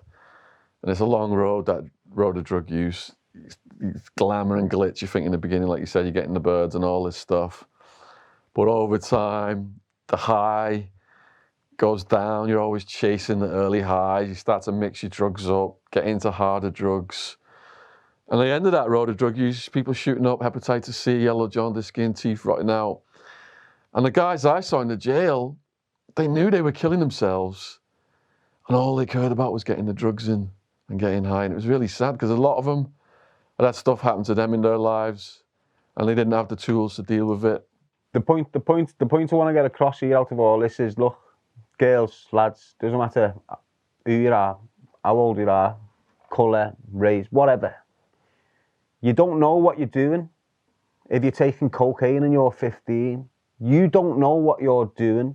You don't know the risks you're taking with your whole life just to have some of that devil dust. It'll get a grip of you and it'll destroy you from the inside out. Just think about it. If that 21-year-old there is offering you a line of cocaine, you don't have to have it because he's older than you. You don't have to think he's telling you it's all right because he's older than you. It's the older people that are going to hurt you younger people. And that's what you need to start realising. It's the older people that are going to hurt you younger people. So start addressing it. How did you find Choose a Life, Not a Life? Choose a Life, Not a Knife. Bloody hell, you're nearly killing me there. Well, Choose a Life, Not a Knife came into me deep, mate. I mentioned this on James' podcast, but I'll mention it again because I need people to understand that. Choose a Life, Not a Knife saved my life. And if you can save this life, it can save any fucking life, mate. That's why I'm convinced. I get messages all the time about Choose a Life, Not a Knife off parents where the kids have changed their ways just off listening to me. On the back of that podcast, I'm having parents telling me they've sat their kids down and watched it with them. Brilliant. And you could see the change in the kids within weeks. So I know I've got this energy that is flowing and people are embracing it. The more they embrace this message, the more differences it will make. As I said the other week on the podcast in James's, I'm on licence, mate. I've got 50 people on a no contact list. They've isolated me to death. They want me to breach my licence, but I'm not going to. I'm not giving up. My first objective on release, my first goal was to complete my licence without being returned to prison. So I went through all this nonsense that they were putting at me, ended up on food parcels, ended up in a house with no heating, no electric, lost my job. Let me start at the beginning. So I get out of prison. I get put in a hostel. Within 3 months, I get a full-time job. I'm told I can go and live in St. Helens in this triangle. So I pick an address in there, pick it myself, private landlord, go and get it myself, get a tenancy myself, and I'm working so I can pay the rent, everything's sweet. I lose my job 6 months later, so I'm still on licence, so I go to probation and alert them, I've lost my job. Okay then, I apply for housing on universal credit. I haven't got a clue, no DCAT, not reintegrated in society, so we haven't really got a clue with all the nonsense paperwork. So I'm struggling with the paperwork. So it takes me time to get me rent into place. During that time, I've had an eviction notice. The landlord's took the boiler out, condemned the boiler to try and get me out the property faster. I'm living on candles, about 100 of them. You can buy them in bags of 50. Little silver candles. I've got them on the windowsill. That's me heating me light. I'm living my life through my phone. I can't go to my mum's because the probation won't allow me. I can't ring none of my network in prison because I'm not allowed to. I can't write to no one in prison because I'm not allowed to. I can't contact. I'm isolated. I've got no one I can associate with but probation. The only thing I set up for myself, as I said before, was Train Fit Elite. I was a member of a gym there. I was on with the manager. He was educating me more, giving me on courses. Police came in and destroyed it. So now I'm isolated. So when I've landed in St. Helens, what do they want you to do? They want you to build a network of friends around you when you're released from prison. They want you to build a network in the area you live in. I've done that. They destroyed it on me. So it isolated me further. So now I'm turning to probation going, I can't eat. They're giving me food vouchers. So I'm having to go to this gaff and get food. But I can't cook the food because I've got no gas. So it's just all messy. I feel like I'm not loved. I'm feeling like there's no support there. I've contemplated suicide in the past. I'm sitting there now. I've got absolutely nothing. I haven't had for a few days. There's no one I can turn to without getting put back in jail. I don't really want to go to jail. So I'm just stuck in this room. I'm scared to contact the people I know can help me because they're on my no contact list. So the minute I contact them on my no contact, I'm returned to prison. So I'm just isolated. I'm in this room. I've prepped myself. I've had a bath, had a shave, cleaned everywhere, got my clothes ready, washed all my clothes, ironed them, got them all crisp, stacked them up so it's all neat and nice, hoovered, just everywhere. So when they found me, the room was spotlessly clean. That's the way I was believing. That's the way I was going. I said it before. I'd done it a few years before in Loudon Grange, and the nuns come and intervened and stopped me from doing that. This time round, I'm there. I'm in the room, depressed, stressed out, lonely, hungry, freezing. I just thought, you know what? I'm not going back to jail. I'd rather die. So I'm ready. I've got the kitchen blade. I'm ready to do the thing. And if my phone goes bing, I look at it, open it up, and it's got a hashtag, choose a life, not a knife. So I've got a knife in my hand when I'm looking at this, mate. And then I'm well, choose a life, not a knife. That's crazy. Right, but it gave me that moment It just gave me that distraction. It's like a miracle almost. So here, I'm focused on, right, this is getting done. I've prepared for 2 or 3 hours, got everything, I'm ready to do the deed, and bing, choose your life, not a knife. So straight away, the knife's gone on the bed, and my hand's getting used for the phone now. Do you understand? Yeah. So the feelings of self-harm were gone. There was feelings of interest now. How's this just happened? What is it? So I've been quiet for it. Took me to some woman in Croydon. She just turned it up there, but she'd never backed it. She never put nothing to it. It was just the hashtag. Wow. So I've got onto her and said, look, this hashtag, it's all fact, mate, it's all true. This hashtag, can I take it on board? She went, yeah, you do what you want with it. So I've grabbed hold of it, and since I've grabbed hold of it, I've been pushing it. I don't commit crime, mate. I used to smoke a little bit of weed every so often. Don't take class A's, don't take medication, straightforward. I just want to better my life and better my life of others before I go. And that's my agenda. That's my message. I'm going to leave a legacy. Now it's up to either way. It's going to be a legacy. I want to leave a legacy of positive, you know, motivational stuff. I don't want to leave a legacy of this kid that's just gone in a house and blew fucking this family to bits. And you've got a lot of people concerned about that. And I've received messages, and you've got a lot of good people around you now. And you're not going to go down that route. No, because when I'm in Liverpool, I have people telling me, you need to move out of Liverpool, you can't keep on. But I'm sat in this apartment, and with my pride, I'm going, I'm not running from these fucking rats. They're not kicking me out of my city. So it got to the point where it boarded me windows up in my flat. I'm sitting there paranoid. They tried to burn it. Every time I go out the door, they're letting shots off. Every time I go anywhere, so there's all madness kicking in. So I sat in this isolation. It was just like this. All my windows were blocked up. People that know me, like this woman, Wendy, very, very, very boss woman. Without her, I would have been finished. She's to come and she's starting to recognise I'm gone. That's my mindset fucking up. This is me becoming isolated, more paranoid and So the minute I come out of that pressurised zone, I'm feeling completely different already after 4 weeks. Do you understand? Yeah. I'm getting people from London contacting me and giving me support and love and making me motivated, making me positive again. I'm always motivated. I'm always positive. I'm a strong individual, very strong individual. Doesn't matter. I can adapt to any environment. And all I'm doing here, I don't care who hates on me. I don't care if you hate me personally. I've got pure people that hate me and they've never met me. They're just going off what people chat, and we all know what Chinese whispers can do. They can destroy anyone. So if you're hating on me, hate on me, but don't hate the message I'm trying to deliver. You know, you mightn't like me or what I stand for, but at the moment I'm standing for a message that is protecting kids. So for you to be hating on me is simply you're hating on the kids. All I'm trying to do is show a generation of young kids that you don't have to be a drug dealer to have a bit of fame. You don't have to be a drug dealer to be hard and have the best cars and have this and have that. If you want to be a drug dealer and go to jail, follow the dickhead on your estate who thinks he's fucking mad. He's nothing.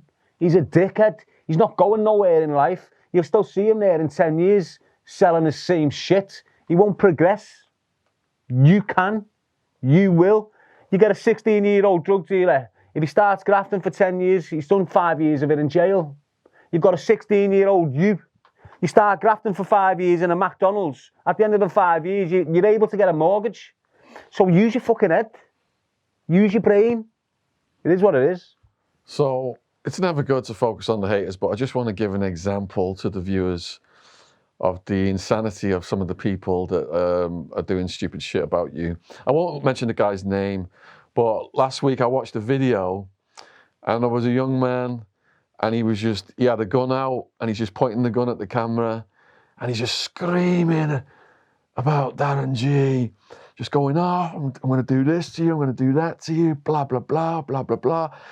It wasn't just a violation of YouTube's policy because that whole channel was gone within a couple of days. I think it was like a violation of the law.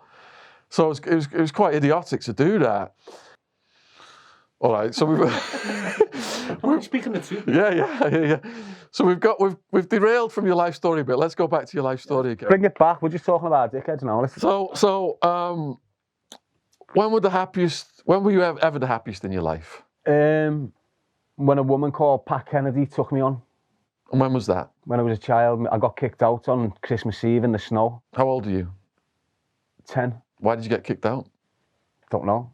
My mum and dad kicked me out on Christmas Eve. And how did you fall into her taking care of you? Because she lived 2 doors down. And she must have heard me crying, and she's come out, come here, son. I'm sick of your man. I'm sick of fucking them doing this to these kids. Because we were just like animals, you know. So she took me in, and that was that like year of her in my life, like one of the best years in my life, yeah. So that was like a safe haven for you. You could go to her place. Yeah. And she just treated you nice. Yeah. She loved me. Yeah. She loved me, proper loved me. And she's like the only woman, and her daughter, Laurie, who I ever felt real love from. Are you still in touch with her? She's died whilst I was in prison. She died of cancer. Right. And I don't keep up with Laurie now because of the threat towards me. When people see me going to Laurie's house, they're targeting her. So yeah, I just cut everyone off who could be damaged for what I'm doing, you know, emotionally. Yeah. Like family. I know the route I'm going down, and I know the repercussions of it, and I know the damage that can be happening to all yous who I care for. You might think I don't care for yous, but I do love the bones of yous. And the reason I've cut off from yous is because I don't want these rats who are trying to kill me targeting yous, because that's what they do. And that's what they're still doing. They can't get to me, so they target me nieces and me nephews. And I don't even associate with these nieces and nephews for that reason. If my nieces and nephews are seen associating with me, they get cut. They get stabbed? They get cut. I've had my youngest cut. My youngest, like, Billy's youngest son. He's not even over the fucking suicide of his dad, and you've got these rats cutting him over me. I'm not even trying to sell drugs. They're just scared I'm going to take their drug thing. It is what it is. I don't care what you do. You aren't going to antagonise me into that poisonous way of life ever again. I've changed my ways. The government never changed my ways. I changed them through trial and error, through experience, through the situations I've gone through. I'm not a stupid kid. I'm intelligent. I might be 40, but I'm still down there on your level if you're 27. I know exactly what's going on. You need to start relating to the message. Understand, like, you're going to have kids soon. Do you want your kids brought up in an area where when she goes to shop, she's getting asked for 10 pence off a fucking bum who's smoking smack with it? This is what you've got to start realising, that. Think about what you're bringing your kids into, and I'll repeat it, and I'll always repeat it as long as I'm alive. Your kid and my future, not just your own. Your kids are the whole country's future. If you don't water them seeds right, they're going to poison us all. Just look at it in that way. If you don't harness these children now, they're going to wreck our future then. It's as simple as that. And that's what you're seeing now. You're seeing kids wrecking the futures of families up and down the land. You're seeing kids stabbing men and tearing families apart. This is what's happening because we're not harnessing the seed when it's come. You're abusing children, knowing quite well they're going to abuse us later on in life. Use your heads. So we've been over some dark stories, especially about your family members. You must have had some good times with your brothers. I've had some good times, but they're not good times. Well, what was the best times you had with your brothers? But they're not the best. I don't know. I've had loads of mine and Danny's best situations where we've gone through a door and broke his legs. So that's me and Danny's fun. So what's fun to use? Fun, yeah. So me and Danny are plotting on taking a family out over 15 years ago. Me and Danny were thinking of killing a family 15 years ago. That's why Danny's in custody now. Because they've got him on a microphone saying he only needs one suit and we're going to go in and wipe the whole family out. So he's IPP. He's IPP, Danny. Yeah. So does he have a hearing then, a chance at getting out? He's not getting nothing now because of me. What do you mean by that? You see how this works. When I was in jail, I just want to get on with my jail. But Danny and Stephen, that were being naughty outside, so it affected my risk on the inside. Oh, I see. Yeah. They associate that. Yeah. Puts your risk up. Yeah. So Danny progressing well. He's getting through the system well. He's finally turned the corner. He's progressing. He's got all the haters jumping on him. He's converted to Islam. Now, Danny hasn't converted to Islam like the sex offenders do. Danny hasn't converted to Islam to seek protection of the Muslims.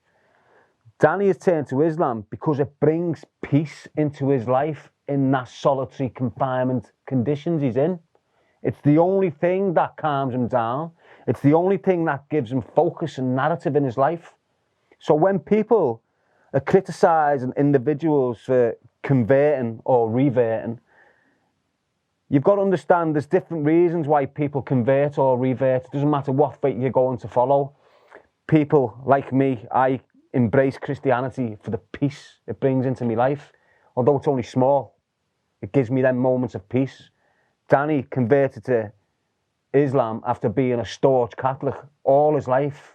He's turned to Islam, not through conditioning of extreme Muslims, not by choice. Why has he chose to do that? It's because it brings him peace. And you know what? I'm made up. He's converted to Islam because you see the people of Islam and the love they give to their brothers. That's what Danny's receiving now. And that's why I appreciate and respect the Muslim fraternity within our country, because the amount of love they've showed me. I get love of different nationalities. I get more love of people don't know me than Scousers.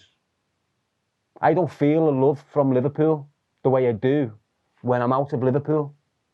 So it is what it is. We interviewed Billy Moore on here. He's from Liverpool, and he was in prison in Thailand, and he converted as well.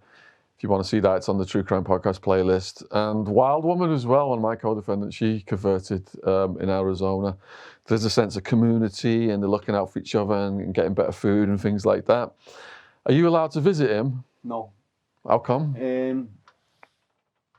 Well, I've mentioned anyway, we couldn't be in the same prison together right through our prison sentence. At an early age, we'd done something mad, and they separated us from them. We couldn't be in the same prison together ever. Are prisoners allowed to visit ex-prisoners? Ex-prisoners allowed to visit prisoners in this country? Yeah.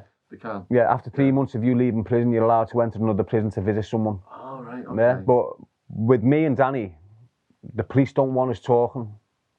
So I haven't seen Danny. I haven't seen Danny's face now for 7 years. Because the prison won't let me. So I give my details in to get put on the list so I can be security cleared to get in there. It goes missing. Danny puts it in. There's a problem with admin. And this is ongoing. Anyone else has got the right. Like, for them to refuse me to go to my older brother's funeral, that's a human right breached right there. For them not to let me go to my dad's funeral, that's a human right breached right there. Anyone else in the system, if their dad died, they would go. Doesn't matter how notorious she was, they'd go. But for me, some reason, not me. So when I spoke to you, we did a previous short clip, and we put the clip up that Neil Samworth did. We put Danny's address in the description box because some people asked, how can we write to him? And I believe some people have written to him. Do you think that he's getting those letters, or do you think he's getting obstructed? And we'll put the address in the description box below this video if people do want to write to him, to attempt to write to him. The best way, what's happening is there's no way the authorities are giving Danny any love. Doesn't matter what form it's coming in, whether by letter, postal orders or anything like that. They're disrupting it. You know, they're fucking with his mind. Constant, daily, weekly, monthly. It is what it is. He's a product of that environment, and he's a test case. And some of the situations they put him in, I know they've been testing. It's as simple as that. They put him in some conditions where they're testing the durability of his mind and stuff like this. You know, it is what it is. He's becoming a test case. What conditions are those? Strip cell for 7 days. 8-man unlock.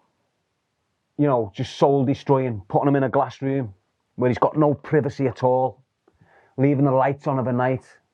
You know, just all irritating, mind controlling things. So they're torturing him as well? Tortured him bad, mate. He's had irons, he's had broken wrists, broken ankles, broken toes, cheekbones. This is all off screws. What's happened with your other brothers? Well, Billy committed suicide. Ian, he's just a rat. Stephen's in custody. You don't get along with Ian? No, I don't speak to Ian. Don't want to know nothing to do with him. He's poison and he's killing the kids of Liverpool. So I don't speak to him. And what about the other brothers then? Danny in jail.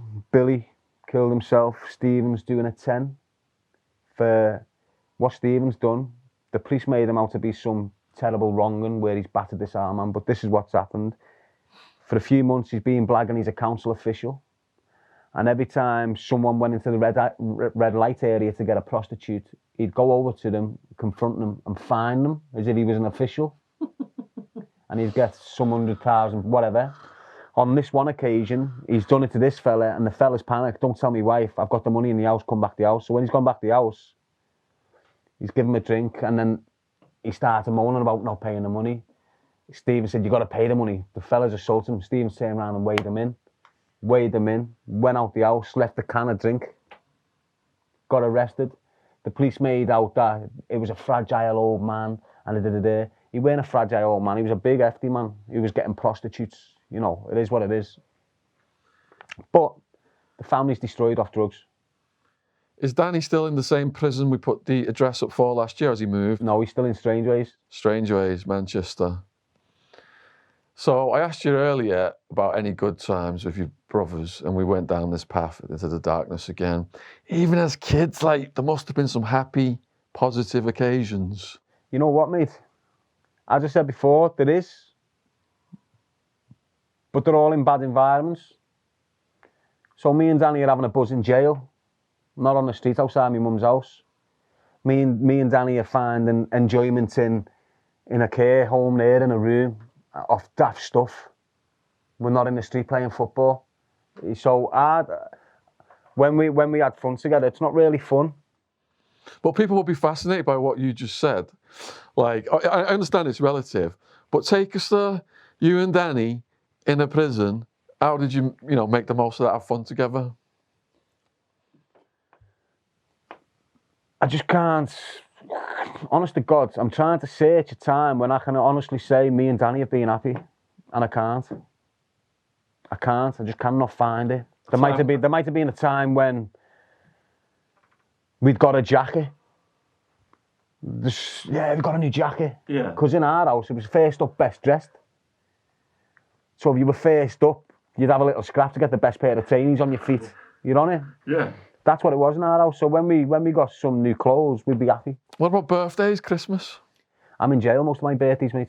Even as a kid? Yeah, well, from 13, I'm in the care system. Come to 15, I get my first 15 months detained. And then every year, I've only been out 3 birthdays since I was 16. I'm now 42. So pre-teen even? Yeah. It was just suffering. It's just a system. That's why I'm trying to direct these kids away from that system. Once they put you in this system, once a social worker gets a grip of you, you get put into this system and you're profiled and you're numbered, and you do never, ever, ever let you go. They don't let you go. Even now, right now, they're still not letting me crack on. They're still putting things in place to prevent me from progressing with this message. Besides the story opened with your brother, when was the other lowest moments of your life? In what sense? Just like you just felt, fucking hell, I can't keep going, this is just so bad. I don't know, I felt a very low moment when I found out David Regan weren't involved in the murder. What do you mean by that? Well, David Regan got put in the picture for the murder that he was killed for, but he had nothing to do with it. Now, I didn't find that out until later on in life, and that destroyed me, knowing that we took an innocent man out. So that was a low point. So that was a group, wasn't it? It was like a conspiracy. You were a co-conspirator in that case. It was a conspiracy. It was peer pressure. It was intoxicated off drugs, paranoid, and the wrong advice. It was just it's just mad. How did you find out that he was innocent? Through the facts. Was it like case paperwork or? It just all came to light through the rat that told me he'd been involved. was the rat that tried to kill me. It's messy. So the fella that tried to kill me then put David Regan in the picture for the murder. It's mad, mate. Playing both sides. Yeah, that's exactly what he done. Where were you when you found out that the victim was innocent? In jail. What did that do to your head? Ruined me. Because don't forget this victim, this David Regan. I used to go for Sunday dinners in his house when I was a kid with Nicola, William Moore's girlfriend, Adam Regan, David's eldest son. I've protected him on 1 or 2 occasions when he's had his bike robbed, and I've went and got his bike back and broke a jaw for him. I remember breaking this John Cromer's jaw because he robbed Adam Regan's bike. His mum's got Nicky Curry's got onto me. Can I get the bike back? I broke the kid's jaw and got the bike back. So we were tight. When we were young, I used to go round to Nicky's mum's and have my tea. Like, people heard of this Chucky, Melissa. I used to be in Melissa's every Sunday eating food. And then this rat just kicked in and destroyed everything, if you like. But, you know, let's not forget Craig and all this. You know, Craig was a young child. He was a child and he had men kill him. I retaliated on the wrong information and I regret it thoroughly. But there's nothing I can do. I'm not seeking approval from the family. It is what it is. So you found out, you said it wrecked your head. Like, is that just, it's just that's in you then for the rest of your life? It's there, innit? You know, I'm not going to let that go. I'm a pure soul, I'm admitting me wrong. No one knew he was innocent until I told you he was innocent. You know, it is what it is. I'm being open and honest with you. I regret what's gone on with him. I regret what's happening with little Adam, his son, because now his son is fucked in the system. If his dad was still there, he wouldn't be fucked in the system. So I'm responsible for that as well. Do you understand? Yeah, and I'm wondering if it is that motivates you now to put your life on the line, to do the good that you're doing. Look, I'm repaying what I've done wrong, and he's part of that. David Regan is part of, you know, he's an innocent man. He got his life took and he's left kids and them kids like, I know what I've done. I'm not a millionaire, and I know money won't solve the problem. But what I've got this energy, and I've got this message, and I am rehabilitated. Not the way the state have done it, the way I've done it myself. You know, I've conquered these fears. I've got through this mess. I've admitted me wrongs. For the past 4 years, I've done nothing but get targeted, try and get provoked to go back into the game, commit crimes. I've committed no crimes. I've been homeless 3 times. I've had to move 16 different times. I'm currently in supported accommodation right now because I was homeless 2 weeks before Christmas. So, you know, I can live a poor life. I don't need all this dough and all this. I know I need dough to keep myself fed. If I'm not strong and the message isn't strong, it's the only thing. I just need food, water and a roof over my head, and this message is flowing. And that's all I'm happy with. I'm just happy with the basics in life. It's good to hear that, Darren, because you've took it to a whole new level today. You've really shown what's inside you. You know, I was a person who was importing drugs and you know, causing that harm. My mum had a nervous breakdown. My sister had to have counselling. And just seeing their faces, you know, in court, pleading for the judge when I was facing a life sentence. That's what I'm saying, so you know. That motivates me to keep on this track of helping young people and doing the right thing, helping people who've got out of prison and stuff like that. And showing that remorse and letting people know that that factor has wounded your heart, that an innocent person, yeah. If I'm an evil and cold piece of shit, I wouldn't sit there and drop a tear for this man. Because I have. I'm not scared to admit it. You know, I'm man enough to say I cry on a regular fucking basis, mate. I don't know why, it just happens. But, you know, don't sit there and think 1 minute I'm this pure evil piece of shit that doesn't regret that 18th of May. I regret it fully, not for my own personal issues, for the kids of the dad that's gone. That's the angle I come from. I know the damage I've done to that family. They don't need to rub it in my face.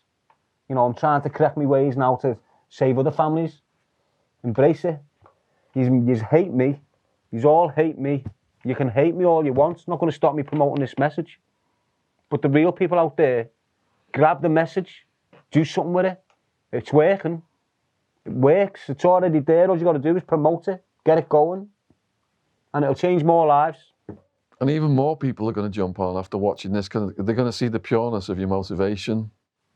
Well, it is. I said it in the last one. I've got a conviction that no one can snap, and I'm going to carry it out. No, it doesn't matter what you do. It doesn't matter how much money you've got, what manner you are, whether you're the law, whether you're going to kill me. I'm on this path. I've always had this feeling I've got something great inside me, and I'm on this path, and I'm searching for that greatness, and it's there. For the past 2 or 3 years, I'm getting through everything. I don't care what you're going to put in my way. I don't care. You can try and kill me, you can stab me, you can call me a nonce, you can call me a grass, you can do this, you can do that. I do not care. I'm on this path. I've got this feeling within me, and I'm following this feeling. I don't care who you are. I'm on this path. I'm following my feeling, and I'm going to get there either way. Whether at the end it's death, I don't know what it is. I don't know what this light is that I'm grasping hold of, but I'm grasping hold of it, and I don't even know what it is. But it's making me work. It's making me move. It's making me work forward. I'm moving every day towards this light. I don't know why, but I'm going there. I don't know what's at the end of it, but I'm believing in it, and I'm going with it. Through this podcast and James English, people have got to fully understand your mission right now. But I imagine some people are wondering then, let's separate Darren G from the mission. Who is Darren G, the man, and where is he going? I just want me, Darren G, as a man, is just a beat up little child. And where's he going? He doesn't know where he's going. So do you structure your life? Do you have a plan, or is it just spontaneous? I'm just flowing. I'm just going with the flow, and wherever the energy takes me, that's where I'm ending up. And this energy you're putting out right now, where is it taking you? To positive places. And how big do you think it's going to get, your message? The message is there. It doesn't have to be big. It just has to be heard. You can say it quiet, choose a life, not a knife. It's still going to be heard. You haven't got to scream it everywhere because it's already there. But we've got to get it to more people. It needs to get out, and that's my mission. I need more people to resonate with my story and understand that you have got your life, you have got your own thing, you've got your own path, you've got your own ladder. Just start walking on it, just start climbing it. Embrace it, stay motivated. You'll come up against brick walls. You'll have people come into your life that'll knock you back for a few months because they're not real. Embrace it, learn off them experiences, but keep going. Keep going. Stay focused on your own light. You've got your own light, you've got your own belief, you've got your own motivation. Find it and go with it. Don't run with it because you'll fall over. Just go nice and slow, and everything will fall into place for you as you get along. Choose your life and not a knife. Fuck the gun and love your mum. You can say what you like. The bottom line is, do not enroll in this system. If you haven't got choices, as soon as you can make the choice, come away from the system. So in my life, I've set about things and I've got momentum, and I've not seen the obstacles coming at me. And my own psychology has played into my self-destruction, just total meltdown, lost absolutely everything, had to rebuild. This cycle's been going throughout my life. You've got the momentum right now. You've already had this first level of barriers that you've burnt through now. So your momentum now is even stronger. With that momentum, though, there's more barriers. That's what I'm going to ask. What potential threats and challenges do you see coming at you in the future that you can prepare for now so they won't get one over on you? You see, the only thing that can stop me is death. And I'm prepared for death. And I have been for years. Death doesn't faze me like it does the government. You know, if I could preach about your death day like I do your birthday, I would. Because your death day is very, very, very important. Why would you not want to plan it? And that would produce a legacy, but the people who love you don't want to see that happen. They want to see you get to this bigger audience, save more kids from going down the paths, and that just has that effect there where it just blows out into the whole community of all the, it's not just the kid, it's the mum, it's the dad. I know. I'm touching every generation. I'm unique in that sense. Why? Because I've got 5-year-old kids shouting my name out, and I've got 65-year-old mums shouting my name out. Not many have got that. I don't know why I've got it. I'm touching every generation. You know, the older generation have heard from me negative stuff. The younger generation are hearing me for me positive stuff. Now, as I said, 5, 6, 7, 8-year-olds, they're all looking at me. L5 alive, choose a life, not a knife, positive figure. But then you've got the rats casing me, which is making me look not right in the eyes of these people I'm trying to impress and inspire and motivate. So you've got to understand where I'm coming from. You know, I'm battling hard to change a narrative in most inner cities, council estates. I'm battling hard by myself. I don't get no support off no councils. I don't get no government grants. I don't get nothing. Everything you're seeing with choose a life, not a knife, is coming from me, except for the hashtag. Now, you've got people around the country trying to dilute the cause by calling it choose life, not a knife, missing the choose a life. That's just people diluting it, but they're still sharing the message. You know what I mean? So, no more knives, for example. If another company down there started going, all more knives, they'd start suing them. They'd start, you shouldn't be using our name. When you're not thinking about the message they're sending, fuck they're using the name. They're still getting the same message out to the same people you're trying to get it out to. So I've got choose a life, not a knife. If you want to use choose a life, not a knife and promote it for the right reasons, do it. If you want me to sponsor your boxing club, get in touch with me. I'll sponsor your boxing club with choose a life, not a knife. Do you understand what I mean? The opportunities are there to make this spread. It's there. You've got decent Scousers, decent Londoners, decent Manchester kids. Doesn't matter where you're from. We're all dealing with the same issues. There's people on the same mindset as me who want to make this change. The only way it's going to succeed is if we all come together and embrace the message for what it is. It works. It works. So why aren't everyone embracing it? So I know we're on lockdown right now and the schools are closed. Young people watching this are going to be like, right, when the school reopens, I'm going to talk to my PSHE teacher, my citizenship teacher, whatever, whoever's in charge of outside speakers, to reach out to you to have you come into the school. Is that possible at this when the schools reopen? Anything's possible for me. If I'm in danger, I will not go into a school and place kids in danger. But there's other ways of getting me in the school. You know, my last podcast, I can edit that down so it's friendly for school environments, and you can put it on in an assembly and watch all the kids relate. I haven't got to be there personally in the environment. But that's just in Liverpool. Now, that's all happened. I've had school inquiries. I've had kids getting on me who were in charge of like team leaders within year 6 form, and they go to the... I've had all that.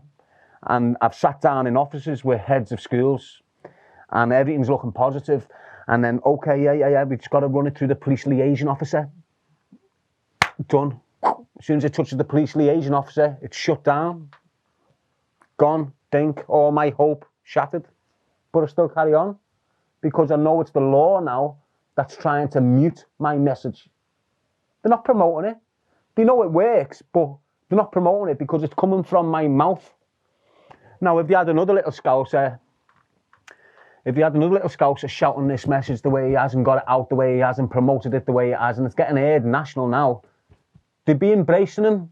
They'd be bringing him in. They'd be promoting it. They'd be advertising it. No, they're not doing it with me because of my past.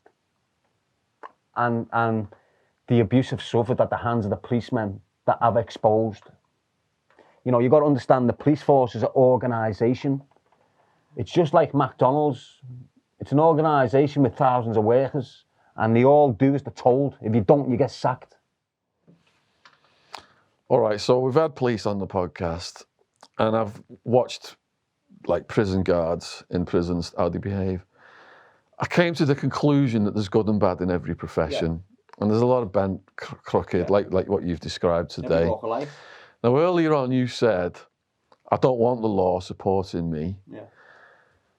Do you think that some good people on that side could help you get in the schools? Look,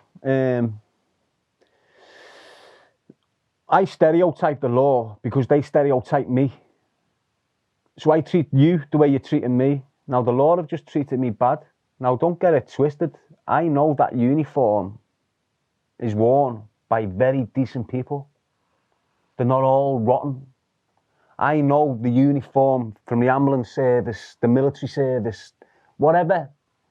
In all them uniforms that are branches of the state and the government, there is decent, well-worthy human beings that hold up the law, that save and protect us. But there's a few bad apples. And it's the same in any walk of life. In the criminal fraternity, criminals are decent people. Whether you like it or not, yeah, they might do that to break the law and make some money for the family. But individually, you have got some criminals that are proper, decent, caring individuals. Every walk of life. But you've also got the rotten ones.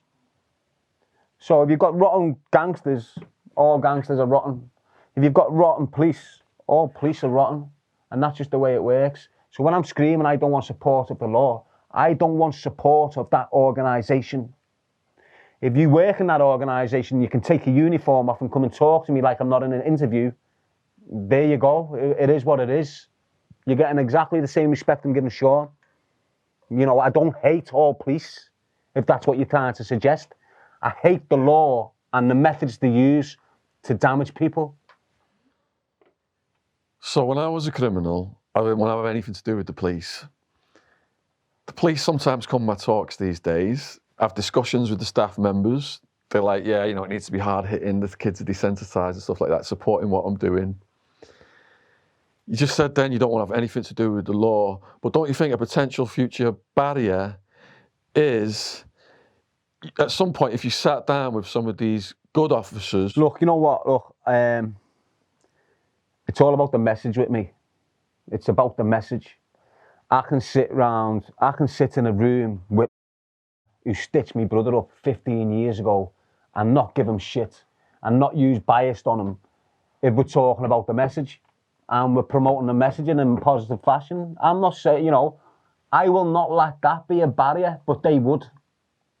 It's them that's creating the barrier with the law, not me. But don't you think that's just a group of them that've got it in for you and your family? But that group, if the law that's got it in for me, they're very fucking powerful because they've held this message down for 2 years in Liverpool. Not a murmur. You know, they're controlling everything. Matrix, gun gang. But at the same time, they know they can't let a G be successful and be... They can't stand on a stage next to a G while a G is being congratulated for all the work and effort he's done in the community. They won't have it. Do you understand? And as much as what you described earlier, what happened to the victim motivating you, the fact that they don't want you to be successful, doesn't that motivate you even more? Badly. Yeah, badly though, because they've never wanted me since the age of 13. You know, they've been damaging me indirectly and directly, whenever they want and however they want. Whether that's to the universal credit saying my claim's messed up so I can't get no dough for a month. This is all what the police can do to you if they want to. And it happens to loads of individuals, especially ex-prisoners, who have got out, they've changed their ways. They're trying to set up shop by creating a little business or somewhere, but the council are just not playing ball. Now, it's not the council not playing ball, it's the police telling the council he can't play ball. Do you understand what I mean? Yeah, they're putting this pressure on you. They want, how can I put this without sounding, they want a Christian jihadi John. They want a Christian suicide bomber. They want a Christian to run around the streets of London and just start stabbing people. They want that. They want you to fail. Yeah. Because they got it in for you and your family. Yeah. And then they can say, look, he was on YouTube saying he was this good, virtuous man, but really he was full of shit. He's back in prison where he deserves to be, but they've actually created that situation. Yeah, and they probably would have completed it if I wouldn't have cried out. Not everyone's got this chance of me where I can screech out and cry for help on social media. There's loads of people in my position that get targeted by the authorities and all its branches. I don't just mean the police. You know, the council start targeting you, the social services start targeting you. It's not just a one-dimensional situation now. When the police go to your house and raid your house for drugs, the next thing they do is refer social services to your family. Straight away. You know, you're not dealing with just police now. You're dealing with a big, strong force that all work behind your back. They all talk behind your back. They're writing reports behind your back. Everything, it's just all messy now. But they're getting away with it. Yeah, and it's through this analysis that people watching this are understanding how they can help you, because you're clearing up exactly what your situation is. And I've had messages coming for people. We've got to help Darren G. Come on, how can we help Darren G? Now, I get this off the last podcast. I've got loads of people that are coming in with help of materialistic things. I'm not a materialistic person. I need money to eat and live and whatever, but I'm not a materialist. I sit here without watches on, not because I can't buy one. I can't buy one, but I sold my last one so I could eat food.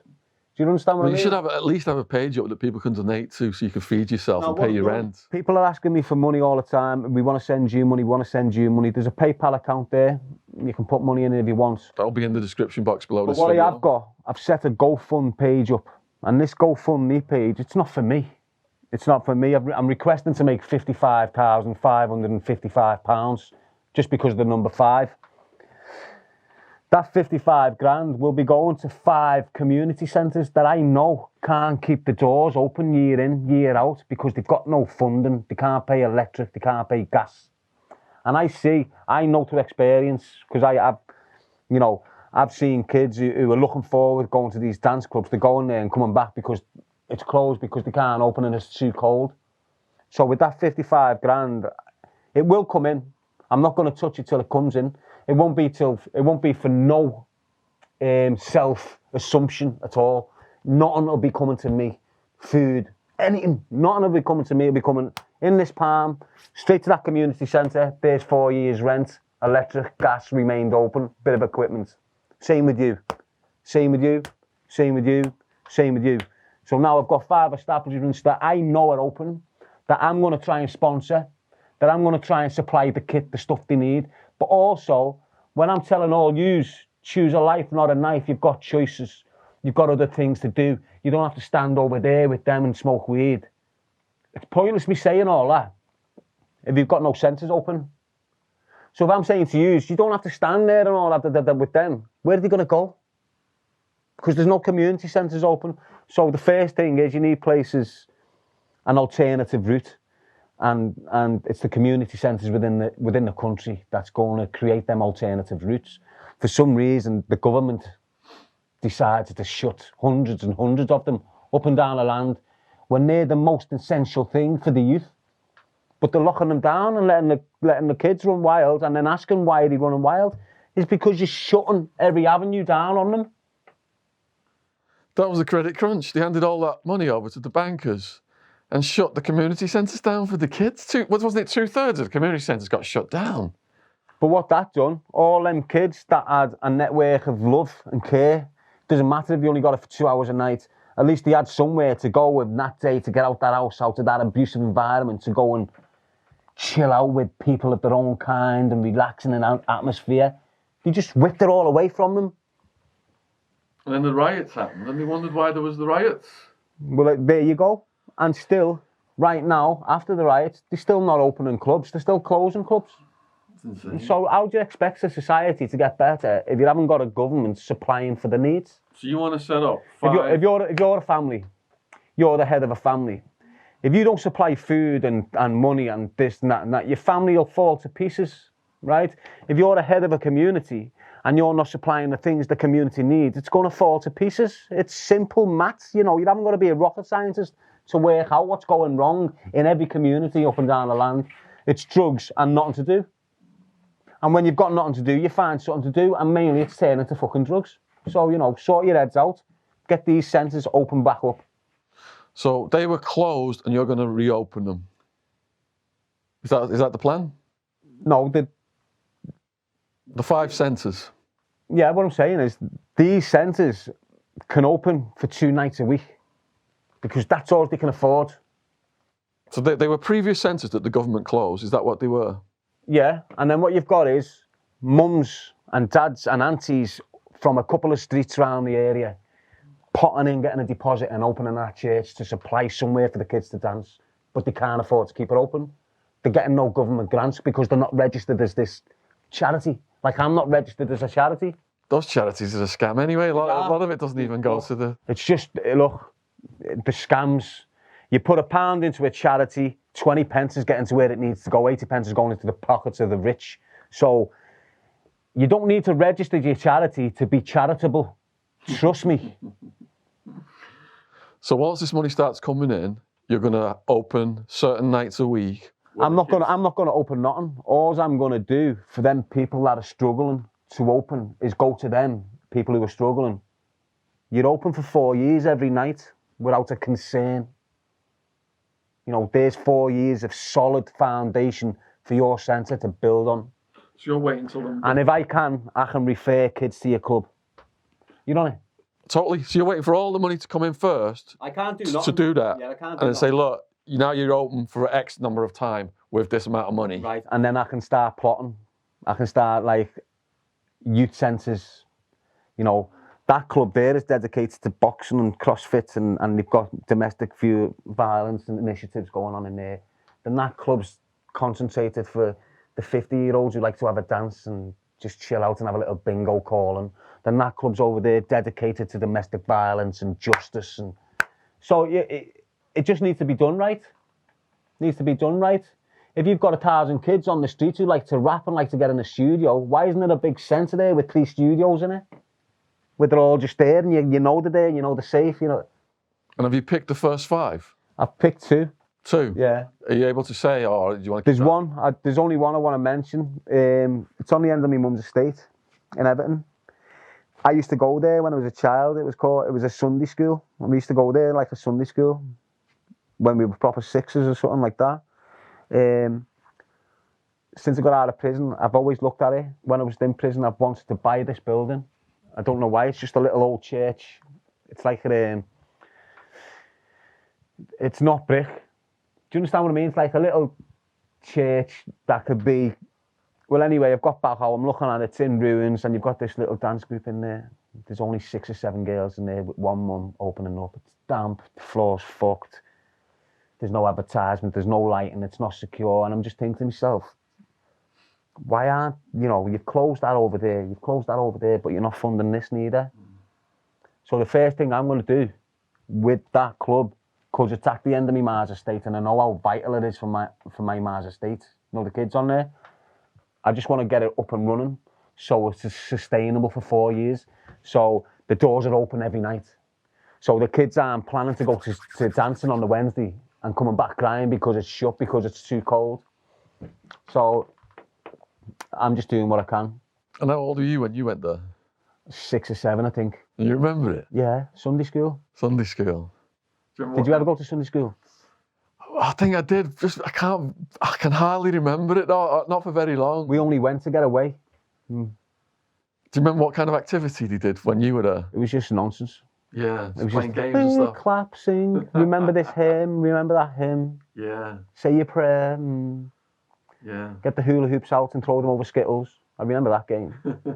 Just have these big Skittles down there and you give you these hoops, throw them on the Skittles. Yeah. Daft game, but at that time, keeps you focused on it. So you've got this plan. There's potentially more obstacles going to come at you. Yeah, definitely. Without a shadow of a doubt. And have you got counter attacks for when these obstacles arise? You can't attack obstacles. But I mean a game plan, a strategy to get around the obstacles, the new ones that are going to rise. Yeah. So what are you thinking mentally then about overcoming those things? Well, you're talking about things that haven't came yet. But this is the thing, people say, No, but look, Darren needs help. You've got to think about what's going to come at you to keep going before they come at you. the only thing I've got to overcome is myself. That's true. The only thing I've got to overcome is myself. Yeah. I'm my own obstacle here. Yeah. The way I feel towards people, trust issues. You know, people are being kind and I'm questioning that kindness, but it's just pure kindness. But because of what I've been through, I'm questioning that kindness. And I want to say to the people people who have helped you and are helping you, or thinking about helping you, I've read a lot of stuff that Darren has written that people are not privy to, and when out of the blue people start being nice and helping someone like Darren, because of the horrendous things he's been through, he starts wondering in the back of his head, why are these people being nice to me? But then it goes a level further and he starts to self-annihilate the help. Yeah, I do, yeah. Because of these patterns that have been laid down since the childhood that he describes in these pages. Yeah, you're right. Yeah, so I want to. Page out. Hold on. Yeah. Just for the people who are helping, who are thinking about helping Darren, and have already helped him. You got to give him the space mentally, and you got to understand these reactions are going to arise, and he's going to push you away because of his patterns. But knowing this is coming, you've got to give him that space and keep helping him no matter what he throws at you, because he might get aggressive, he might say negative things, but it's all laid in from what's happened in his book. Yeah, it's all about the book. Yeah, I'll just read you a quick page. I'll read you one page. This is page 49. And it kicks in like this. Thinking is right. We're a bit stronger now against the Moss side, so around tea time, they enter the dining room, like I did previously, got left to their own devices. Everyone was staring at them, including us. The lads were big and stocky, about 17. I reckon everyone was getting their food, and that's what these Scousers should have done. But no word of a lie, they walked to the middle of the dining room, sat at a table, and then started crying. I can carry on reading that. That's about a kid called Gary Kane. Keep going a little bit if you want. Anyway, and then he began to fucking cry. Haha. It was weird to see these big kids crying and everyone on them instantly throwing chips at them, screaming fake cries and that. That's just a little 10 lines in the book about Warrington House when a well-known Scousers come in there called Adam Turner and Gary Kane. Big steroid heads, but they were crying. Yeah. In this dining room. So these big hard lads have come into this environment and just crumbled. Which was your world. Yeah. Which was my world, yeah. Yeah. So people have asked, are you going to have a book out? And we've had a discussion. Other people have expressed interest. Yeah. What do you want to tell people at this point about the status of your book? The status of my book is it's not written. The status of this book is this was written over a year ago. I left it with Sean. In that year, my life's gone a bit astray. I've managed to get this back now today. I'm going to finish it off. It's going to be true. It's going to be all sorts of incidents. It's all going to be all different sorts of situations and dilemmas of concern with childhood abuse and all that stuff. But the main core of it is what I've been through and where I'm at now to deliver this message I'm delivering. The book is going to be called Choose a Life, Not a Knife. I know it sounds a little bit scatty, but that's the title of the book. Choose a Life, Not a Knife. And why am I calling that? Because that's the story of my life. That's why I'm here still. Choose a life, not a knife. Save my life. And it can save others. And that's why I promote it. And are you going to give a signed copy to the lady in Croydon? Obviously, if she ever gets back in touch with me, I've been trying to locate her. No way, you're not in touch with her? Nah. But she'll probably get back on me. Yeah. Someone's going to find her, watch. Well, she's on the hashtag. Whoever's watching this, find her. You'll find her. People out there will find her. A woman from Croydon. Small black hair, that's all I can remember. Just give us the details again of how you heard that message. It came from on your phone, was it?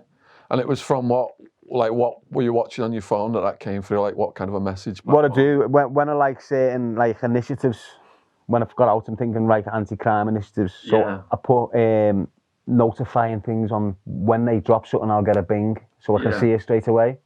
So she posted something on like Facebook or something like that, Twitter, and you got a notification. Yeah. And that came up.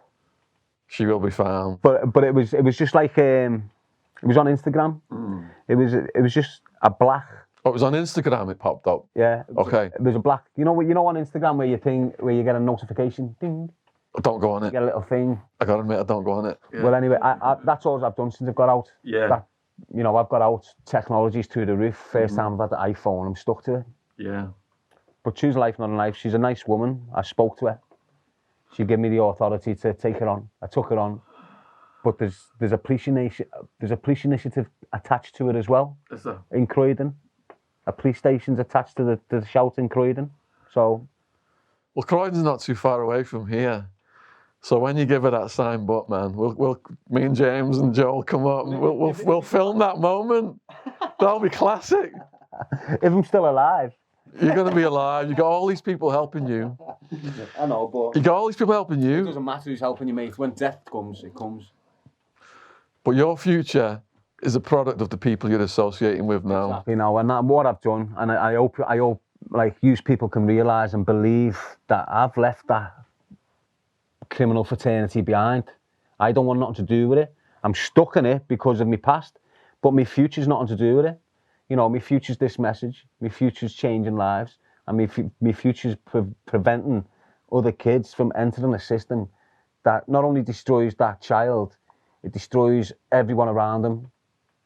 Everyone, his family, his sisters, his siblings. Even if he's got none, he'll destroy them when he gets older because he hasn't had a family around him. He won't know how to adapt with his own family. So it is what it is. What year were you released from the long sentence? 2016. Do you consider yourself institutionalised? Yeah. Are you shaking that off? Yeah. How are you shaking it off? By self-discipline. Fitness? Yeah.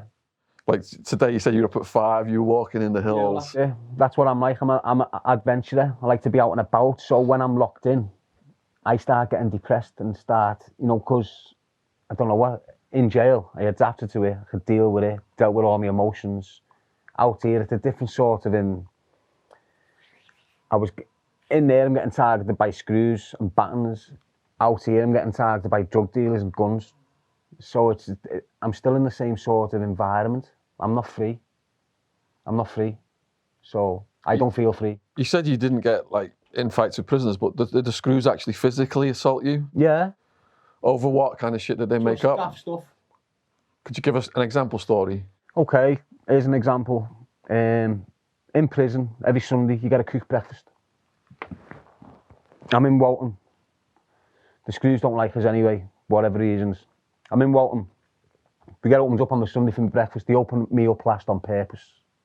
It's all on purpose. I'm the last one out. It's controlled unlock. Everyone else is being locked. They've got the scran, got the breakfast locked up. They've let me out last. So when I'm going to survey, there's 8 screws at the survey because no more screws are unlocking now.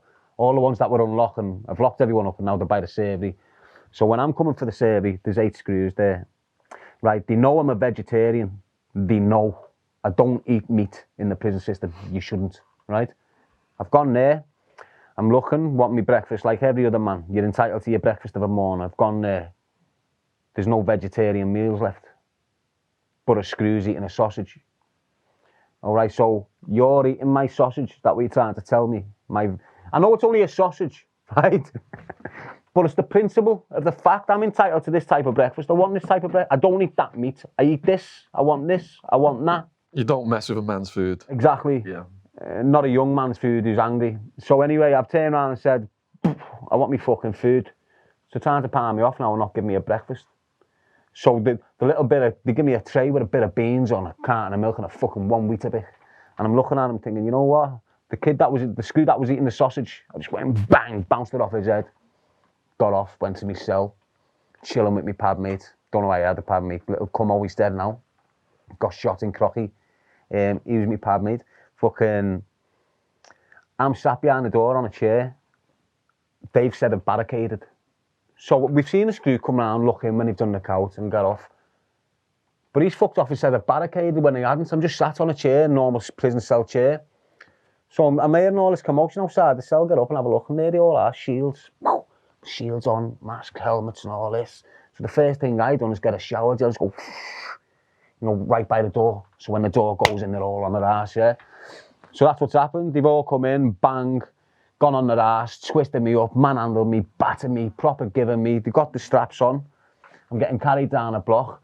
Got 10 of them carrying me, body shot on me, choking me, twisting me ears, all mad stuff, with a governor following them. So I'm getting dragged down. As I'm getting dragged down this cell, I've recognised one of the screws from Speak. He's been a rat with us for time and we knew his address. So I've turned around and said to him, you fucking little rat. This is all your fault. I know your address. You better protect your address. I've gone the block. I'm in a strip cell. 2 days later, transferred Strangeways. A day later, police are in there, threats to kill. Got 18 months for it. Jeez. So the original charges I was in for on this, whatever, I was acquitted on. But then I was kept in custody on the threat to kill against the Screws and given 18 months for it. So because of that, the Screws must have treated you very cautiously. And like I said earlier, there's good and bad in every profession. Were there times when Screws did something nice for you? Yeah. Any? I can remember this one woman. I can't remember her name, but I believe I paid her back well. So I've landed in a jail in Yorkshire, Lindholm. I'm in there.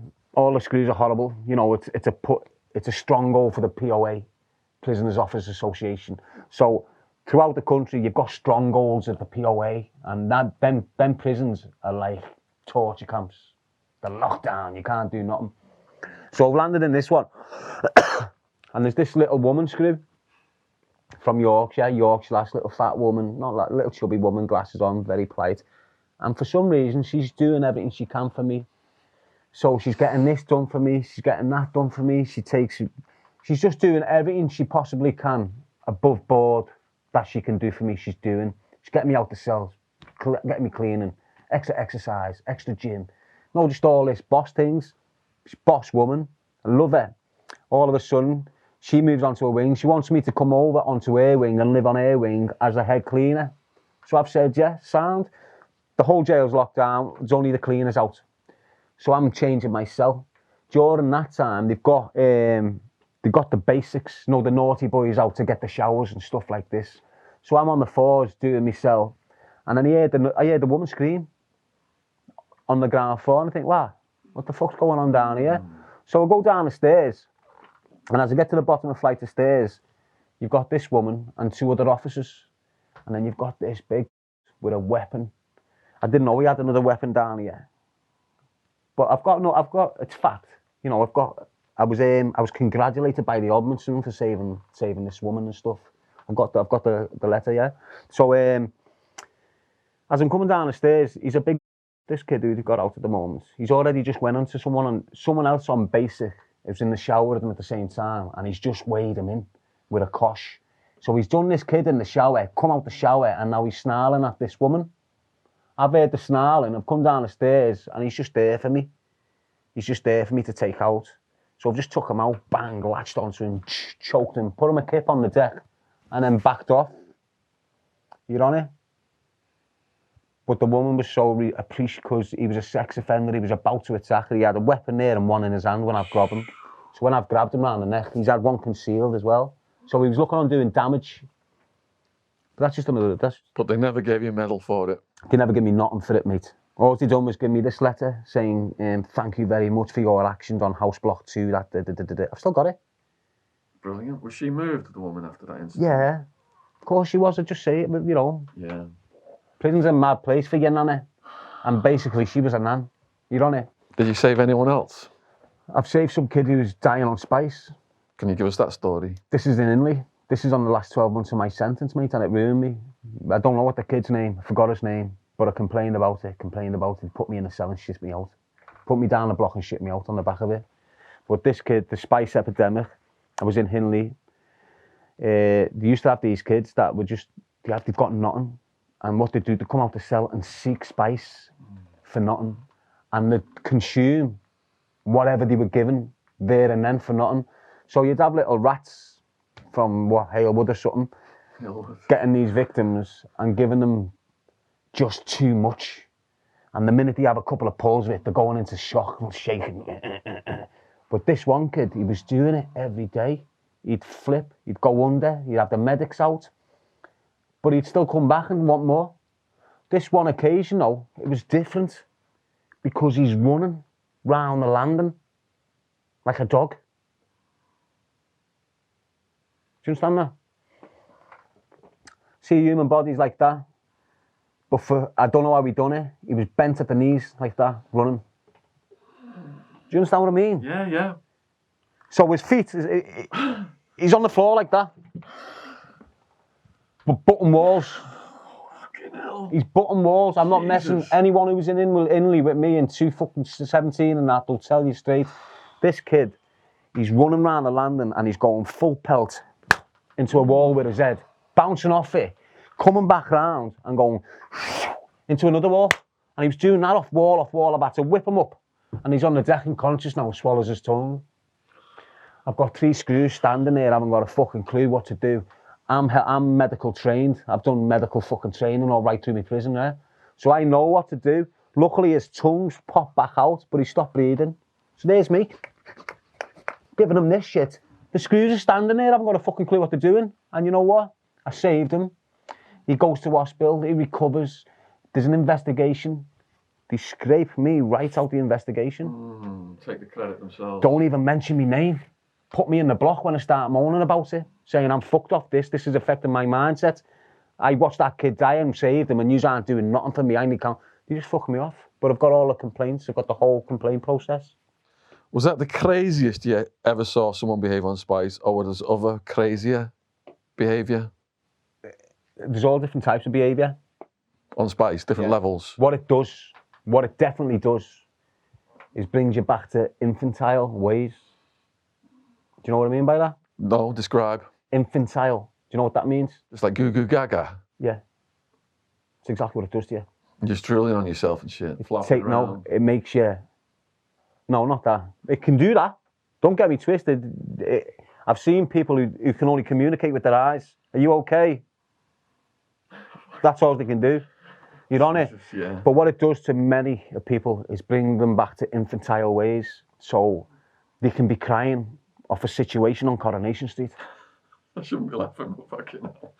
But that's what it does to you, man. It fucks with your emotions. It makes you infantile. Yeah. You become dead emotional over like Hilda someone getting knocked over by a car on Corrie. Hilda Ogden's. Yeah. But you'll be sitting there crying, you know, it is what it is, bro. And what's the most dangerous behaviour you've seen on it, other than the guy running like the dog?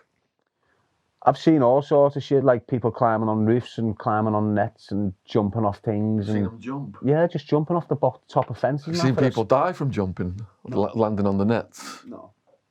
Did you come across or experience any corpses? Suicides. I've had one in my cell, mate. In your cell? I've had a kid hang himself in my cell. Your cellmate? Yeah. What happened there then? Nothing. He just fucking hung himself. I'm going to bits off it. He just fuck you off, put you in another cell. Who was your cellmate? What was his story? This is what happened, lad. This is an old course, this. And what they'd done a Ouija board. Do you know what a Ouija board is? Yeah, the spiritual You shouldn't fuck with that shit. Yeah. Because these kids were sweet. I'm in a double cell now. I'm still a YP. My double cell's like this. So you got a bed there, your bed there. But normally they're just bunk beds. Yeah. What's the kid's name? I can't remember the kid's name. But anyway, these kids have done a Ouija board. Out of them 3 kids, one hung himself in my pad and one hung himself in his own pad with his mate. Right away? Yeah, the next night. I just woke up, he's hanging, he's wobbling. I've saved one as well in Bedford. What now? From hanging. I've woke up, he's shaking, took him off the thing, put him down. That wasn't a Ouija one, that was a separate That's one. just a normal suicide thing. So he was depressed on drugs? I don't know. They don't tell you. No, I never recognised he was going to string. In Arizona, if the gangs want to take someone out, they'll use a hot shot. What's a hot shot? Just overdose them with heroin. All right. Come across anything like that? No, but it has happened. Yeah. I know that's happened. Yeah. I know of smackheads on the street that are dead through overdosing when people have made them overdose. Yeah. You're on it. It's the best way to kill them. We had a cop on, Neil Woods wrote a book, Good Cop, Bad War, and he said in Brighton, all of a sudden, the rate at which the heroin users were overdosing was like hundreds of % higher than all the rest of the country. And he investigated it, and he found out that the dealers were saying that anyone who talked to the police or suspected of talking to the police, that was it. They were just going to get a hot shot, and that's how they took out all these low-level people. And it just went down then as an overdose. No murder investigation.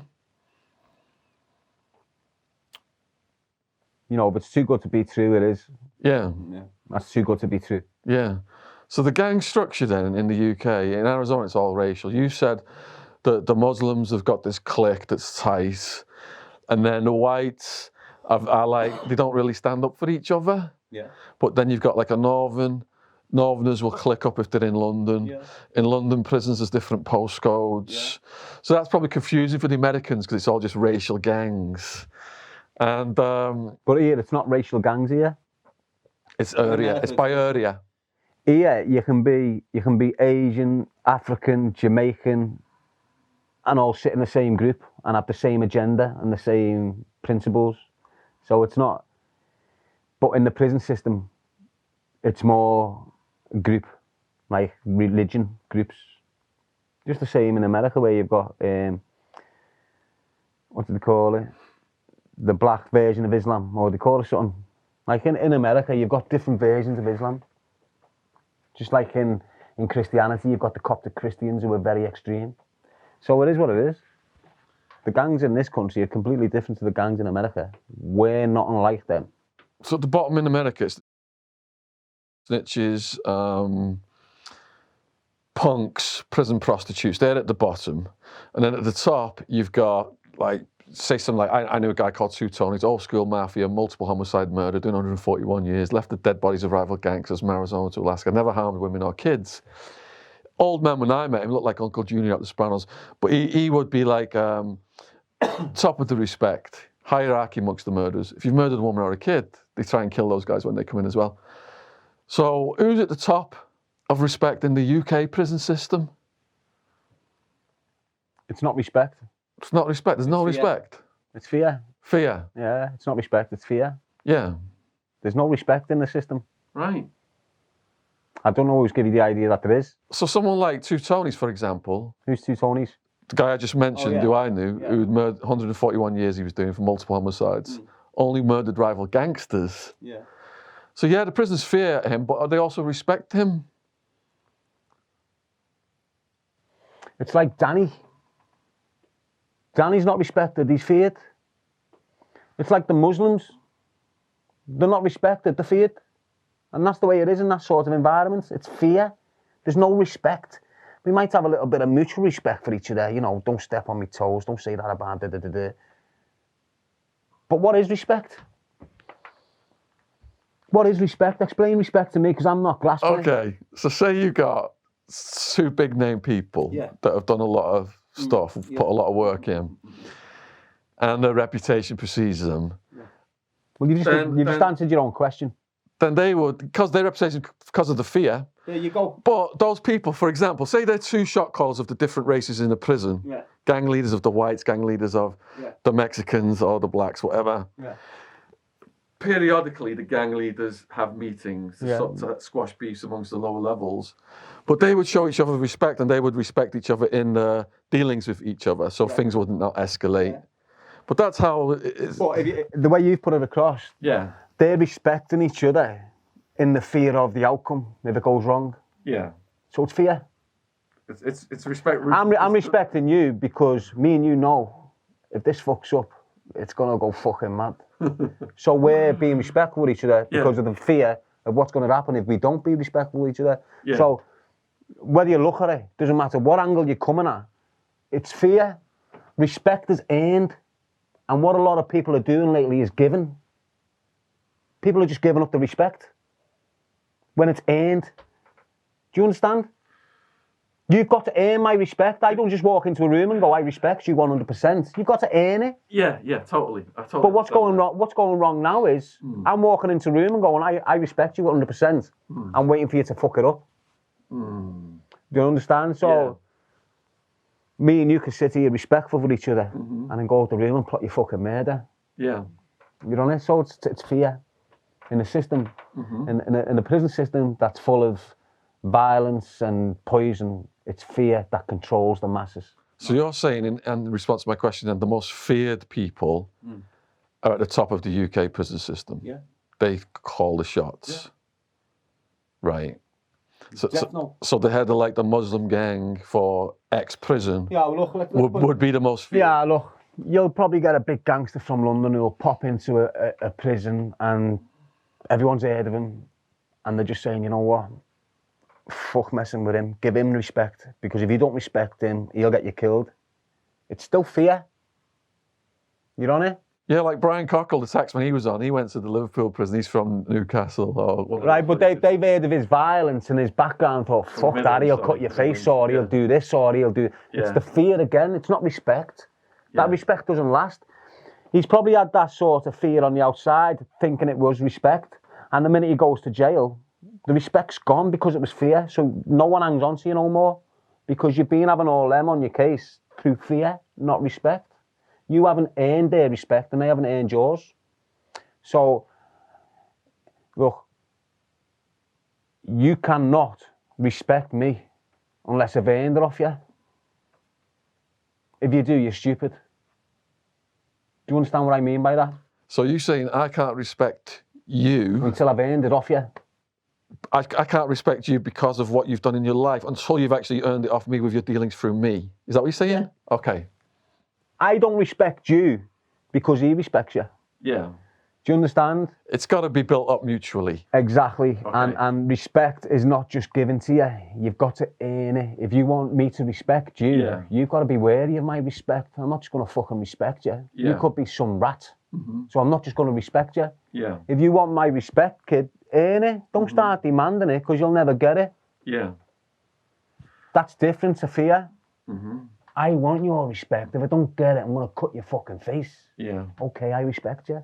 It's different. And because everything you've been through, like we said earlier, the people who are helping you now, there's that counter side of you that pushes them away because you're not used to being helped, because of the patterns that have been laid down. What happens with me, mates, I've had that many people come into my life, suck me dry and leave.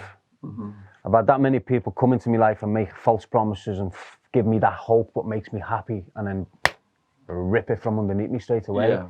So when all of a sudden I've got people who have never spoken to in my life ringing me and sending me thousands of pounds worth of clothes, and I'm thinking, what's their agenda here?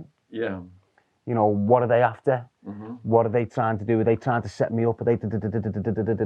When really, it's just a pure act of kindness. Yeah. But I'm not bracing it because of my mental, the way of being brought up. I've got these many barriers in front of me that protect me as an individual. Yeah. And one way people manipulate you and try and coerce you into their way of thinking is through money. So instead of you sitting there saying, I want to give you 10 grand so you can do this, I'd rather you give me a hug. Do you understand? Yeah. So when I'm getting all this help, it's materialistic bullshit. It's helping me, it's putting food in my mouth, but it's not giving me the emotional support I need. But you have to let the barriers down to let the love in. Right, but I'll only let the love in when I know it's genuine. And at the moment, I don't feel no love from anyone. No one at all in the whole world. No one. Even the kind people who've reached out to you after James English and... That's not love. How can you call that love? I know, you're saying it's a material act. Right. But it might be rooted in love, and we want to just help this person for no benefit for ourselves. Let me just tell you this. Sympathy does not come into love. Pity does not come into love. Wanting to feel sorry for someone and give them something material is not love. And that's where people are going wrong. It's not necessarily feeling sorry. You might think they're feeling sorry, but they're not. They might be just thinking, fucking hell, this guy's got a story. He's been through everything. He's not had a chance. Right, and we want to give him a leg up. We want to see him do well. What food do you love? Indian food. Do you love Indian food? Chana masala, So what's in that food that you love? Just the spices and this flavour. And what is the meat in there? No, it's veg. So it's just all veg? Yeah. So you love carrots? Beans, peas, all that stuff. So you love carrots, beans and Yeah, peas? yeah. You yeah. don't? You don't? Okay. I like the combination of them in that meal. You're saying you love it, but you like it. To what degree do I like it? right. I expressed it as love. I know, but what I'm saying is, you get people saying, I love chicken, but you're eating it. How the fuck can you eat something you eat? How can you love something you're eating? We're getting into philosophical argument now. But you understand what I mean? Yeah. How can you say you love chicken when you're chopping its head off? So it's not love.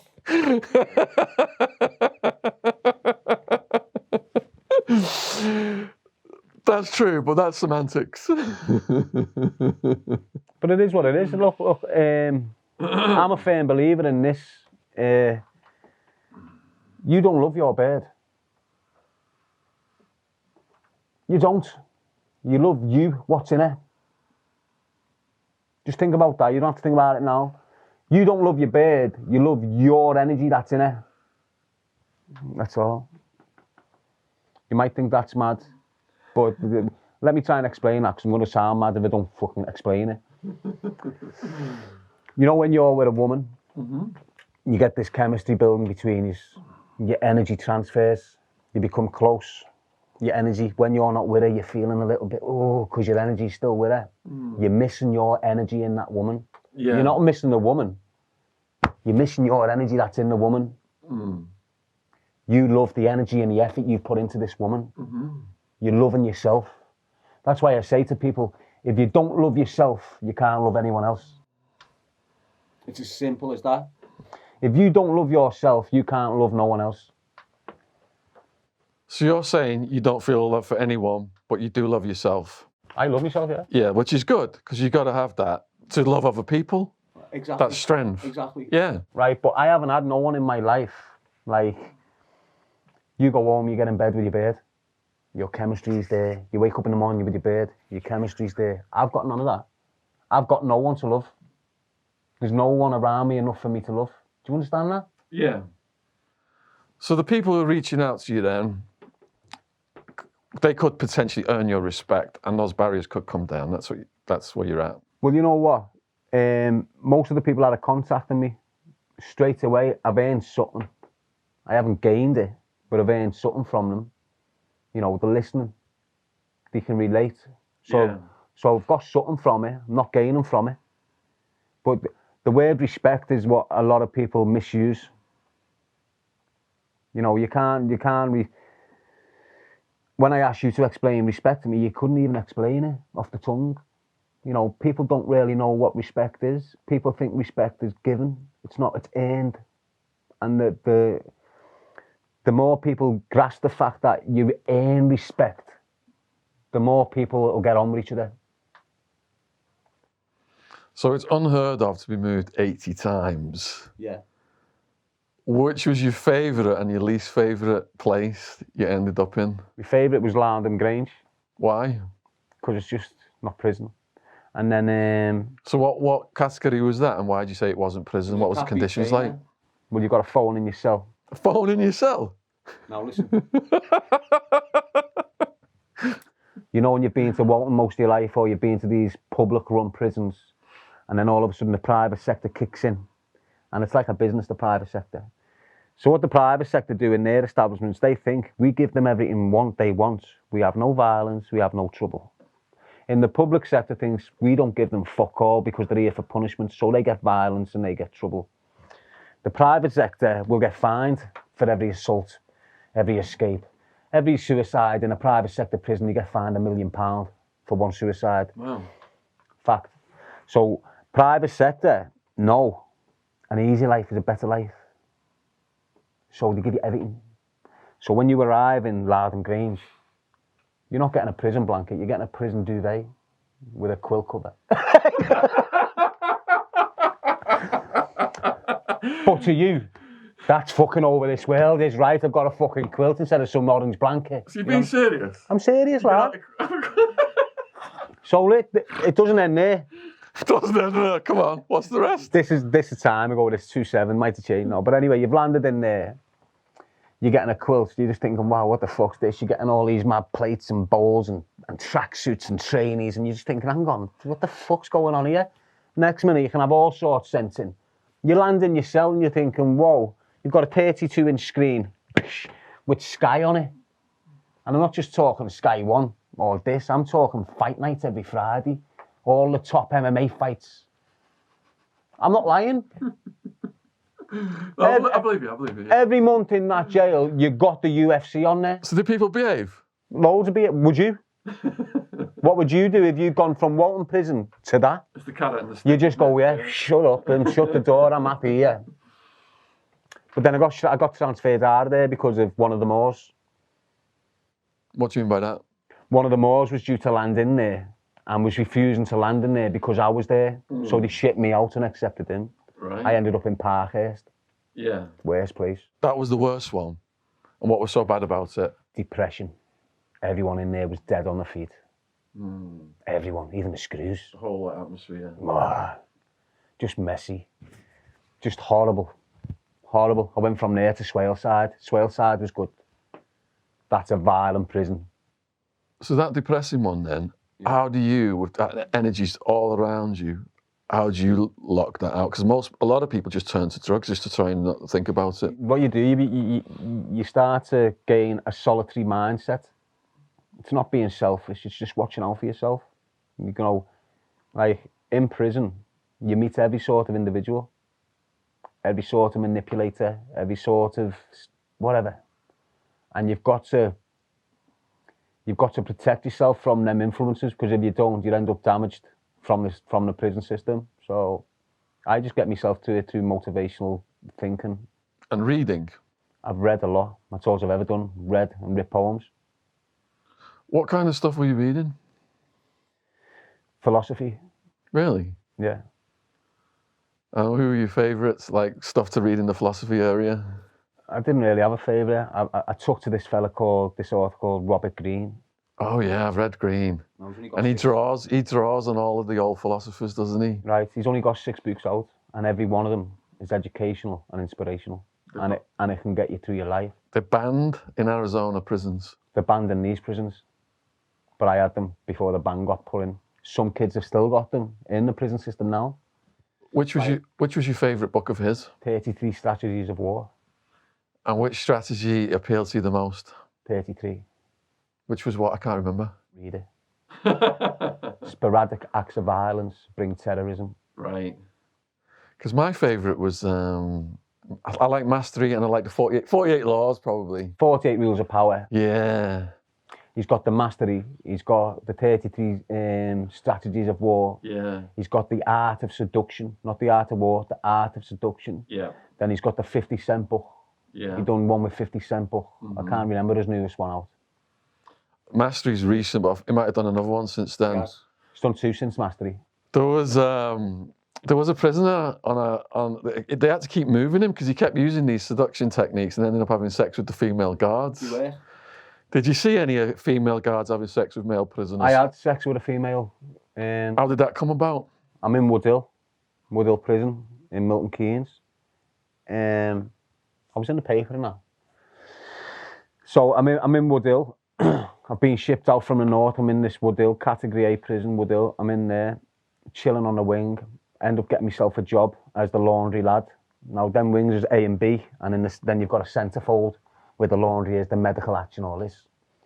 I'm there every day, get let out the gate, doing me washing every day. This nurse has kicked in, little fit blonde nurse, tidy, from Milton Keynes. Jane, her name was.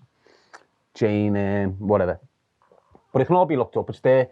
So anyway, she's quite fit. You know, I haven't seen a woman for time. I'm nearly fucking gay, to be honest with you, mate. Getting sick of dick lifts. I'm just... But anyway, this little bird popped in. This nurse, Jane, blonde hair, small, tight, petite, nice. And she's putting it on me. I'm not even attempting to go near her. Really? She's putting it on me. But I'm not aware of it. I'm daft. I'm not.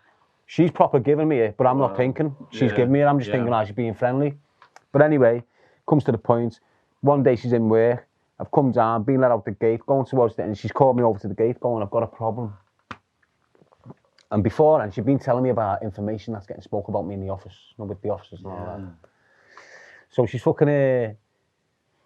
she said, I've got a problem. So I'm at the gate. She's in the medical hatch, and I'm at this side, and I'm talking through the metal gate. I'm going, is it that screw you were telling me about the other day? Is he doing your head and still? And he went, no, it's you.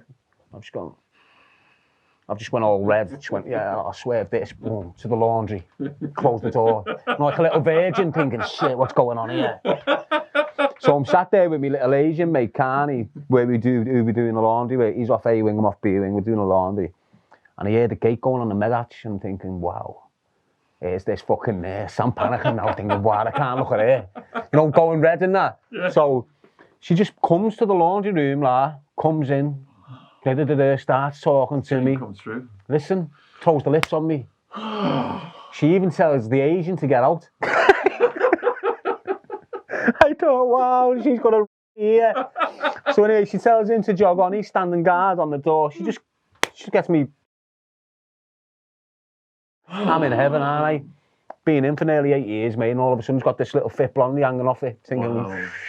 And just then from there, went from that to, instead of me going on the exercise with everyone, I'd stay in and then go in the medical centre. She'd put a brush down. I'd give it to her, plate her, do all the, you know, things you've missed out on. Yeah. One morning, I'm in there going for it like a rabbit. The door just comes off. Door comes off by MDT.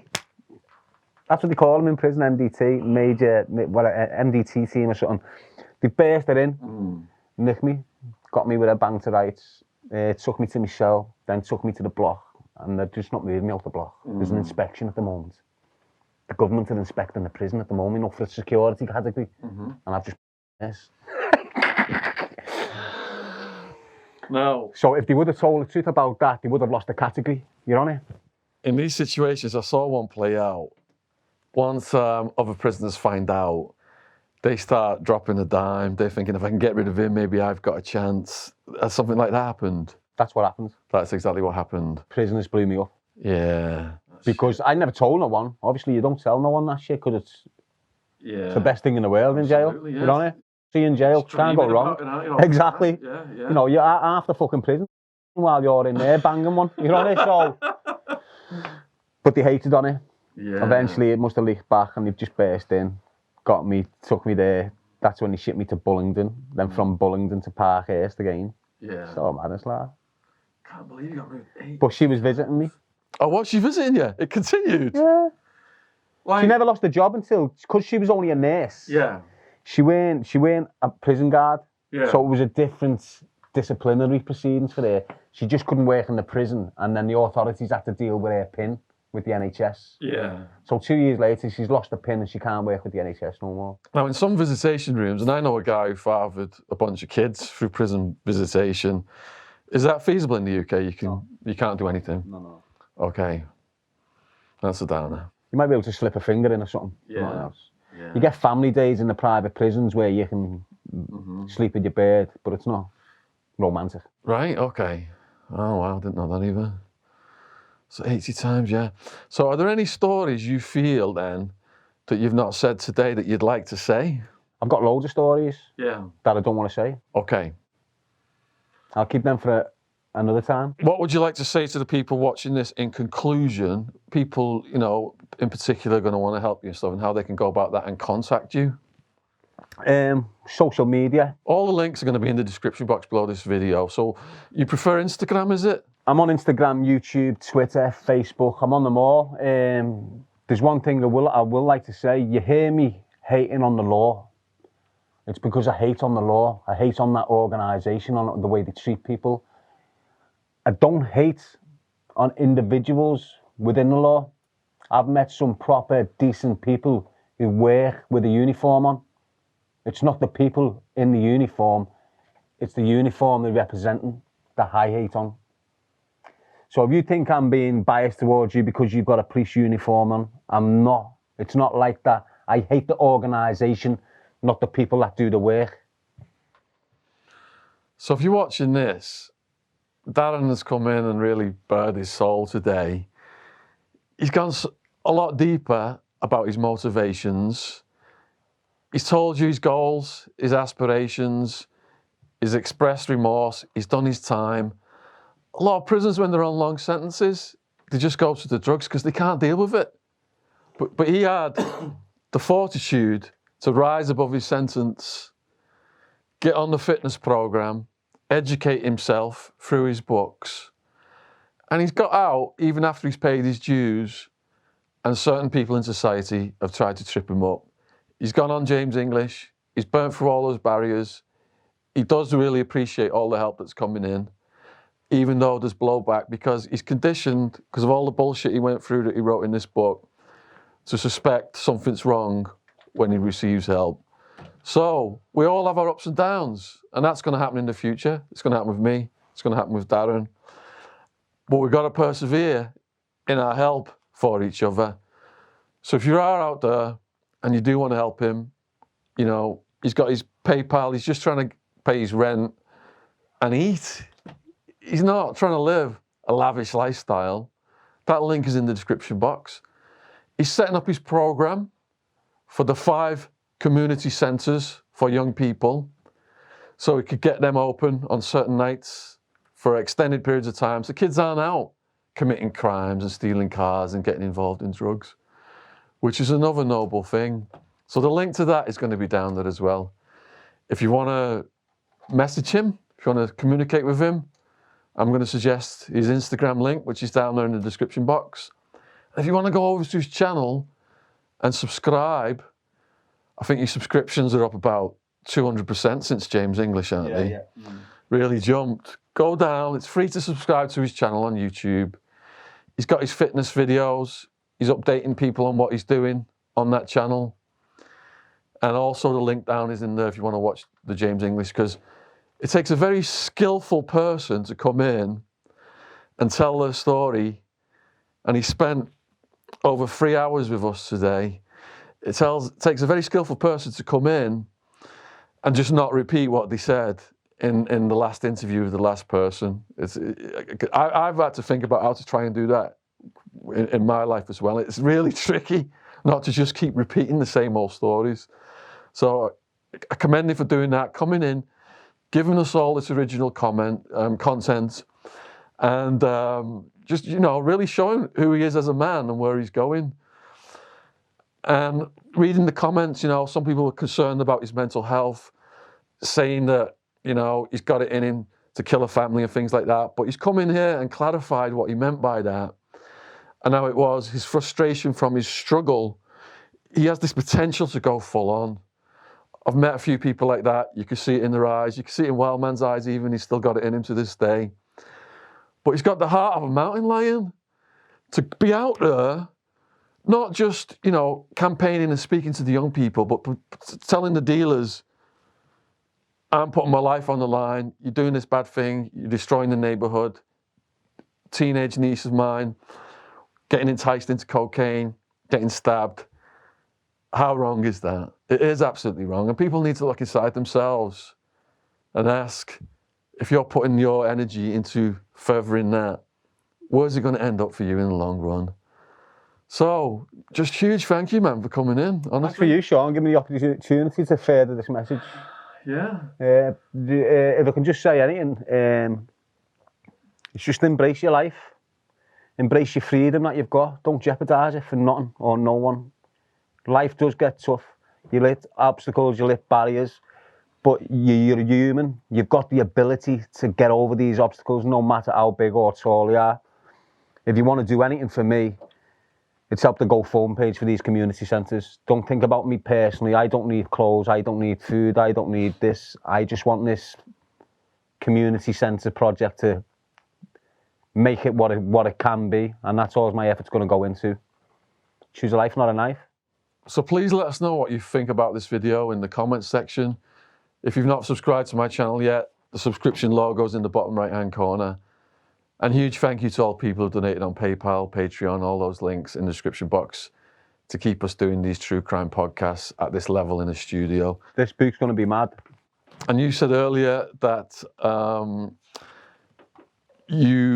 respect is earned from you through love, and love starts with a hug. So, Nice. well done, brother. Thank you.